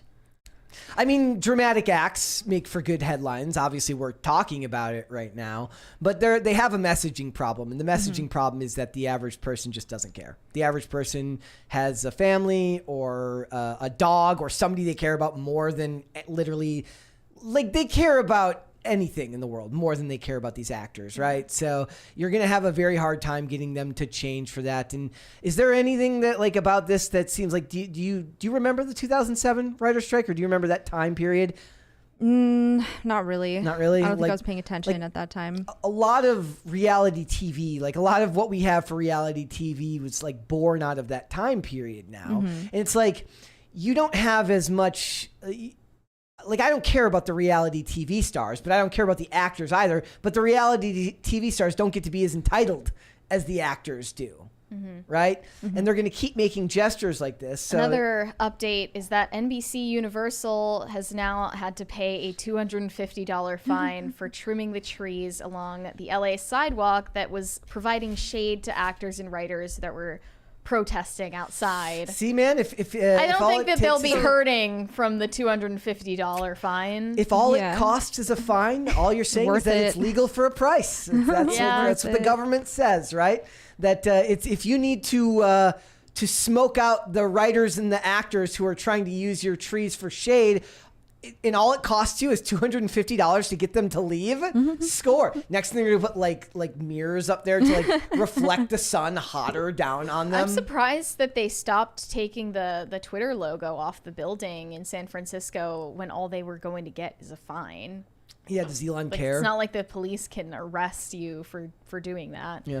I love how like there's no way that this wasn't a tactic because trees don't look like this and nobody in the world looks at trees like this and thinks they look good. Like if you They look- had licensed arborists who suggested that they trim the trees from their professional expert opinions. very, very experts So at that. it had nothing to do with the strike, supposedly. So, and like we're gonna see like a lot of the movies I think later, like starting next year, are gonna get pushed because they're not gonna be able to run the ad campaigns for them that they would if they were still around. So you know what that means, right? No more movies with people in them. Just cartoon characters and inanimate objects. That's all you got. Cartoons and AI. Yeah, that's all they need to do. I mean, for a We're it. lot just of the getting one step time- closer to the AI takeover. It feels that way. A lot right? of the times those aren't any better, right? No, they're Yeah. not. But I'm just saying, like, that's what they're going to have to do for a while. Right. Elemental wasn't a box office hit. Or do you remember that, like, they had that Tom Brady, 80 for Brady movie that came out this year? Yeah. Let's make more movies like that. Like movies about, like, I guess Tom Brady would be in SAG then if he ends up in the movie. But, you know, just do stuff like that. So Snoop Dogg has done a rant about AI and streaming platforms and is canceling the remaining shows on his Doggy Style tour. That was the name of a in very famous solidarity album. with the strikers. If you guys haven't ever looked, go online and look up the album artwork for the Doggy Style album. You won't regret it. Let's watch Okay. the video of his rant about AI All right, here we go. from his gated community. I do want that Death Row record. I'm not gonna lie. I want that Death Row Records sweatsuit fit. Yeah. Like I think I might actually buy that hoodie as soon as the show's done today. I'm gonna buy it in black, but yeah. Do it. We support. Here we go. Hollywood Bowl, June 26th, 27th. We got to move that date. Me and Dr. Dre, we stand in solidarity with the writers. So what we gonna do, we gonna push it back to October 20th and October 21st. So make sure y'all get y'all tickets and stay on point and stay on deck. There's another video next in the post. Okay, here we go. Or no. What is okay. No. Wait, Real. that's Snoop Dogg and who? Is that Dr. Dre? Yes. That is okay. All right then. All right. Is Cute. it going the other way? Looks like that's both of them. That is like okay. the most like it literally looks like they just caught them at a picnic. I guess when he was talking about AI, he said the money is not being translated and it's not working for the artists right now. And I just want to speak to that in the music industry. Like, that's effed up and we need to find a way to figure that out. Can someone explain to me how you can get 1 billion streams and not get $1 million? And like, it's kind of true that the Musicians get musicians worse. have a worse deal than the actors or the writers even do. Like, I think one Spotify stream is worth like a very small fraction of a penny. Of a penny. Yeah. Yep. That's why Taylor Swift boycotted it for so long. But that was in 2014 where she like took all of her music off of Spotify and probably expected other people to follow suit. And no one did because they're they not don't gonna want give to it put up. their careers on the line Yeah. to make a stand, and then nothing is going to happen. So she eventually acquiesced and resorted to just, owning her own versions of her songs. But yeah, like AI probably is closer to replacing musicians than actors. Can one of these people you find a synonym too for something other than solidarity? Because they say solidarity every time. It's starting to sound like a weird... becoming very culty. Yeah, it's very, very weird sounding how they all kind of say the same. I literally picture some like old union mob boss in the background, like clicking his bat like this, being like, yeah, say the line, say the line, say the line. And Snoop's like, fine, I will say the line. But I do believe that musicians probably get it worse than the actors because they've had complaints about revenue for their albums for a long, long time, like especially when everything went streaming and stuff like that. But the sad fact of it is there's plenty of examples now in music of a path forward, right? Like someone like Tom McDonald who does all his own work. I mean, he works super hard, but he's got like 2 million subscribers on YouTube and sells hundreds of thousands of records all the time. It's just that he's got to do it with just him and a small group of people. And you have to build that movement from the ground up. And a lot of musicians You have to aren't literally willing... build your own music video sets. Yeah, like so like a lot of musicians today aren't willing to put in that level of work because they like the record label giving them the advance and providing them with the infrastructure to build what they need to get done. That's easier to do but less lucrative for them. Isn't AI already creating pop songs? Yes. Or there's a special algorithm. We should have played the Johnny Cash performs Barbie Girl song. Did you guys listen to that one? No. The perfect. You showed me a lot of AI covers of Kanye West. Yeah. Doing like acoustic guitar covers. But I meant like even like songs that they like aren't a joke, like as satire. Yeah. They're literally like AI generated, and they just put the someone's Kanye voice ones on it. were And, legitimately good. Like if they were real, I'd probably be streaming them. If we get copyrighted for this, I guess we get copyrighted for this. I'll have to clip the shot from here. But here. Hello, I'm not Johnny Cash.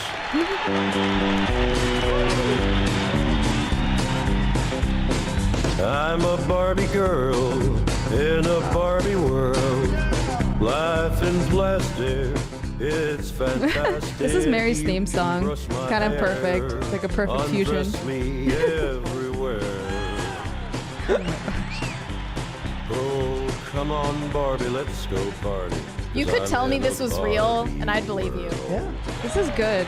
If you want to be my lover, you gotta get with my friends.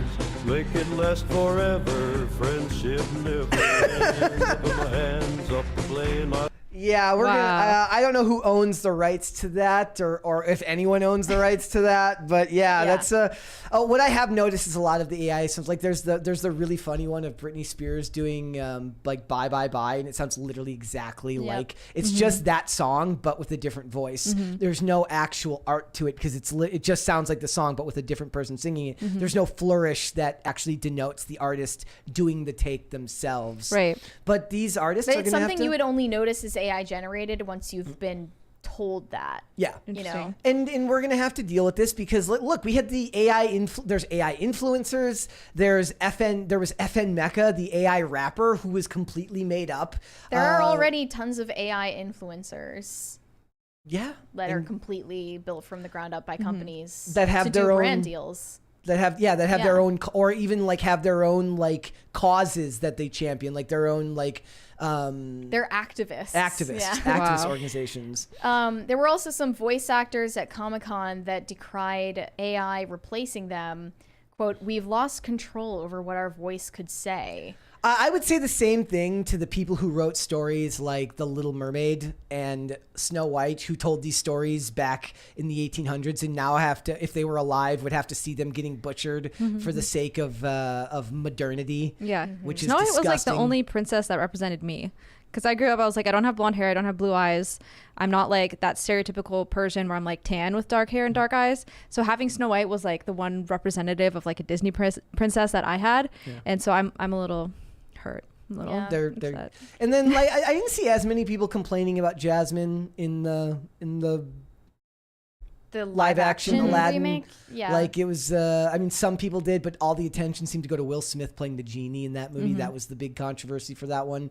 There was a little bit of controversy around the casting of her and the prince. Oh, really? Or her and Aladdin, excuse me, but like not a ton, right? So So this voice actor said, "We've got to reject the idea that this is just something that's going to happen to us and we can't say anything about it.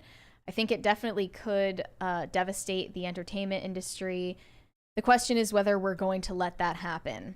Yeah. As a human voice actor, I can walk into a room and get a script that says something that I either don't agree to say, or something I would never say. I personally have that ability to walk out of the room. We've lost control over what our voice could possibly say. If AI can clone your voice and say lines that you wouldn't agree to on your own, which is true, but I mean, you do have the ability to speak out against it. And you do have the ability not to sign contracts that allow them to use your voice, and that way you might just make less money than the ones who do. They just like, what they do is they tweak the voice a little bit and then make it like a fake person, just change the spelling on the name by like 2 letters. It's like Mike with a Y. Yeah, and just raise it an octave, like lower it. Yeah. Like your voice if you were pushing on your Adam's apple or something. So it's scary to see this stuff happen, but at the same time, it's so, like you said, it's come so far so fast. It's so inevitable. I don't think that they're going to win this battle with the studios. I don't think the studios are going to willingly give up such a powerful tool, especially when we found actors and writers and directors to be flaky, unreliable, and for the most part, very much detrimental to the production process. Like, they're going to go with what they can control, right? And if you can create something that doesn't have Twitter beef or get into scandals, that might be the preferential way forward for a lot of them. And I don't think that there are a lot of actors out there willing to make the moral stand of not allowing these studios to use them in AI projects, because the money is just too much to not take it. Yeah. Or it might be like the college athlete thing where it's like not till later on they start making laws about it. So all these people that are kind of like in the midst of it now when it's a new thing and people don't really know how to respond to it might be the ones that kind of get screwed over. SAG would be better off probably looking for legislative changes than trying to get the studios to negotiate with them, actually. Yeah. And somehow I imagine that, like, given that like so many politicians now are desperate for some type of like appeal to Hollywood, they would be happy to bring this type of legislation forward and make it our problem as a society. So then we have to make this an issue that we have to fight about, so that I have to listen to what Whoopi Goldberg. I guess that actually makes more sense because she's actually an actress. But like I don't want to know what Meghan McCain thinks about AI. I don't care what Meghan McCain thinks about AI. I don't care what AOC thinks about AI. I just don't. Right? No, I don't. Believe it. Like, I'm sure that AI AOC already exists somewhere, and it's horrifying. Not good. Like, there's an AI version of the Squad out there on the internet that no one wants anything to do with. I guarantee you. Who should regulate AI? I'm not the government. I'm not the man. I'm a dummy. The state should control everything. Mary is the authoritarian of this podcast. I thought you were going to say Mary is the authority. Mary should single-handedly regulate. No, I would not put Mary in charge of something like that. I would probably just ban it. Then we don't have to argue about it anymore. Okay, I wouldn't do that. I say seems like the more peaceful. Yeah, that's too easy. I say let Hollywood fight about it. Like let them fight. Like Godzilla. Let them eat cake. Yeah, well, yeah, exactly. So, is there like a reality show that you like that you think is gonna keep on the air? Because you like some reality TV, right? The only thing I ever watched was like old school reality TV. So like, I'm the wife swap person. Yeah, so if they bring back wife swap, I will watch reality TV. Big Brother has been going for like 25 years or something. Wow. That brother's at this point, like the biggest brother by this point. Might have not made it without the first writer's strike. Yeah. Well, I saw another one of those articles talking about the rise of Donald Trump being about the 2007 writer's strike. It's not a meme. It's a real thing. They blame Donald Trump becoming president on the fact that during the 2007 writer's strike, The Apprentice got renewed and became this cultural phenomenon. Oh, wow. So they're like, who's going to be the dictator that comes out of this writer's strike, huh? I'm excited to find out. What if they give their Ron DeSantis a television show and he becomes Ron some type DeSanctimonious. Yeah, right. Is there any other politicians that are public Well, they figures wouldn't be now. politicians yet. Yeah, like what if So after some this, random guy on Love Island is going to become the dictator in the UK. What if Jordan Peterson runs for Prime Minister of Canada and it's because I have no idea. So it's funny because we're gonna see more of these articles and I can't bring myself to care. I can't I know I'm already so tired. No, of talking I about don't the want to strikes. see the actors who make the journeyman actors not working, and I certainly don't like seeing the hardworking blue collar crew not being able to work. But I'm sorry. In my heart of hearts, I still don't care. I still don't care. my spiteful side likes to see the big name actors, but they're not even suffering. Like Fran Drescher's not losing they're not out the on ones who this. suffer. That's why it matters, right? Like it doesn't matter if Fran Drescher is out of work. She's worth $12 million. Right. Like screw and She's crying about CEOs making the same amount of money. And what's his name? And The Rock can only give so many $1 million donations before that money dries up. But it's going to keep happening and it's going to be stupid. But maybe they should just get away from lighting themselves on fire. Maybe that's where we draw the line. We don't light ourselves on fire for the sake of something like a Hollywood industry writer's I wonder strike. if anyone in the crowd was like, wait, is this real? And they're looking around and everyone just clapping. They're like, it's kind of I like think it's part of the show. It's kind of like when like the fire alarm goes off and you look to see who waits to see if somebody else goes out of the room. No, you go out of the room. You make the first move. You don't let somebody else decide whether the building is on fire. You find out for yourself, right? All right. Let's go to Super Chats. Latveria said, we want Livvy chants are big at historians conferences too. That's a very deep cut. Shane H. Wilder said, why do these guys and I use the term loosely? Wait, what? Why do these guys and I use that term loosely? He's saying that they're sound barely like guys. zombies from Return of the Living Dead screaming for brains at the strike. Yeah. Yep. Hero Return of the Humans said, great job, humans. Hero thinks you deserve some coins for the good work. Aww, Thank you. Thank you. Ice cream, Yes, so yes. good. Yes. Francisco Sanchez Jr. said, oh no, we read that one Yes, earlier. popcorn. Yes, popcorn. Gordon Shumway said, Mary, name, image, likeness is not just brand names. These are the same elite players that used to get illegally paid by boosters to commit to the school. Football and basketball, mainly because those are the money makers. Yep, like the college athletes, make so much money for those schools. Well, were the schools worried that if they had ownership over their name, image, and likeness, they wouldn't have loyalty to the school anymore? I don't know if that was what it was, or Because if it she was just certainly like, does have an incentive to just drop out at this point. Yeah. Well, maybe that, but also like like you said, for her that makes sense. For the guys, that doesn't make sense. You still have to play the sport and be in the highlight reels every week for you to matter as a male athlete.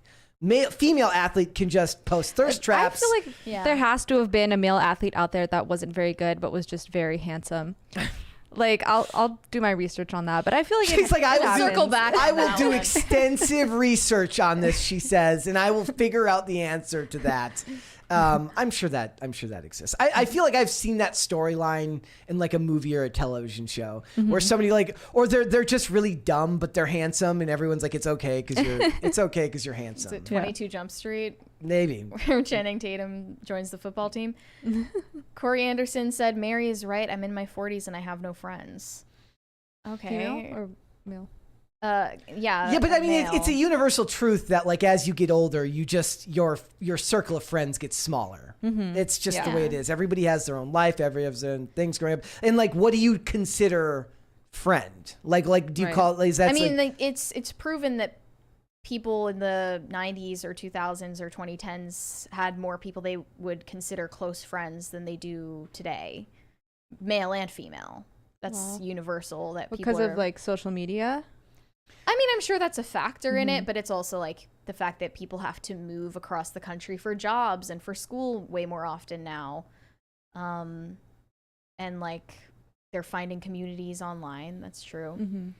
But that's a universal thing. Like everyone is getting lonelier. Oh, there was an episode There was an episode of the show iZombie where there's this guy he's really dumb, and he's like he's a pro snowboarder who works for Max Rager, and he's like, yeah, but it's my face. That's the real money maker here. He's like my moisturizing routine is grueling.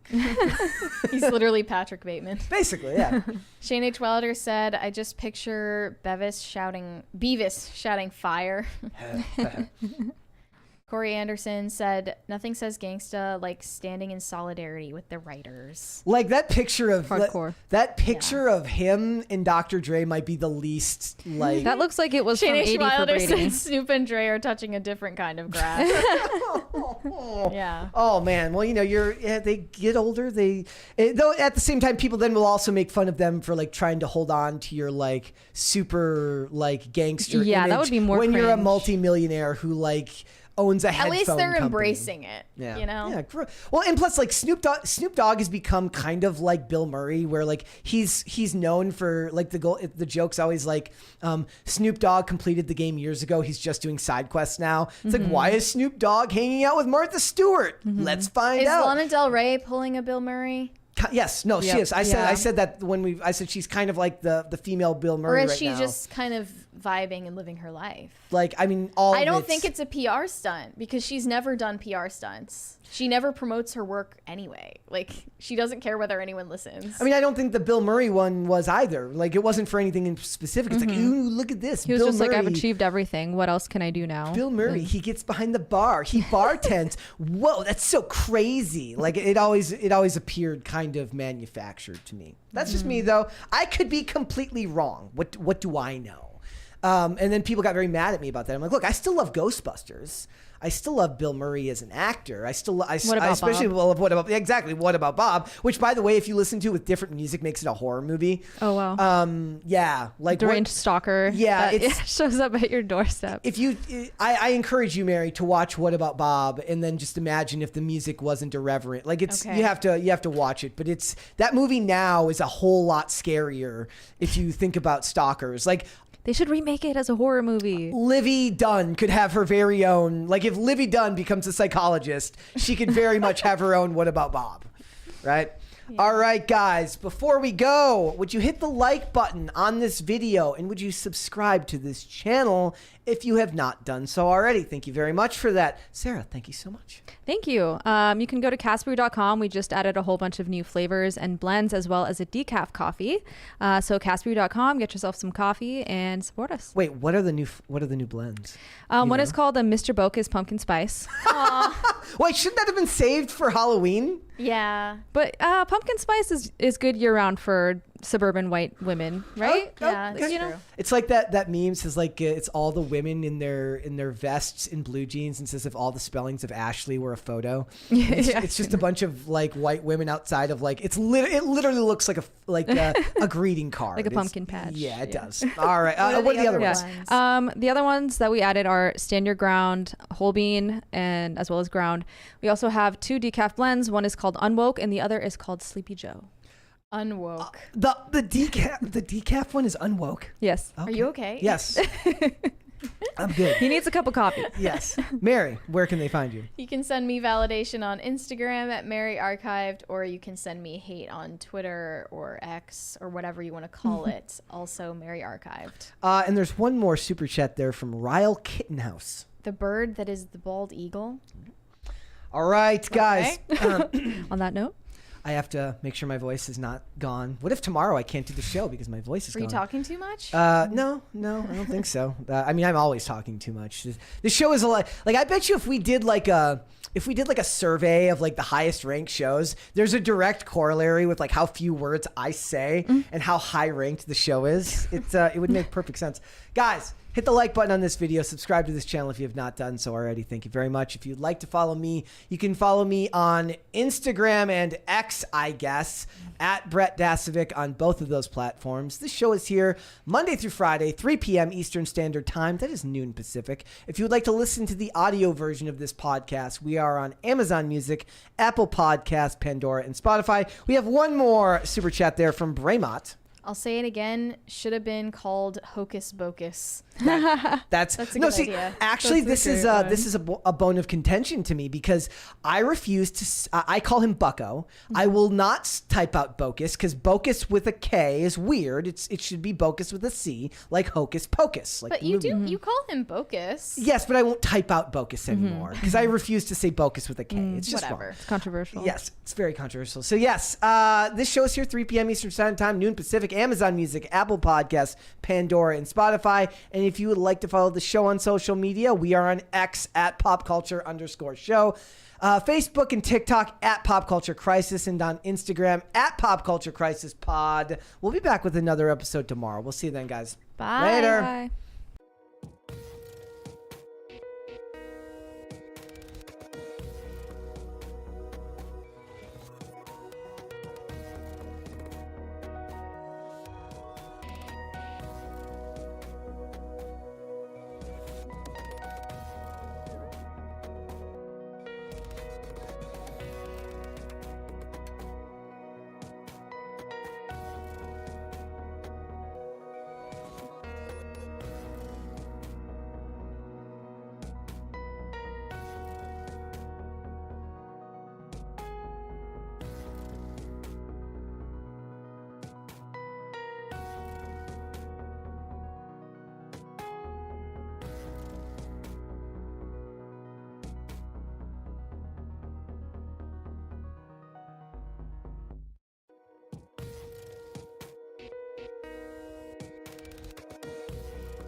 I really just left the post-credit scene up here so that they could find out that I hate ending the poll because I like it when they're angry.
We need to make, what did you say? We need to make a Ken Shapiro doll? Yes. A Ken Shapiro doll.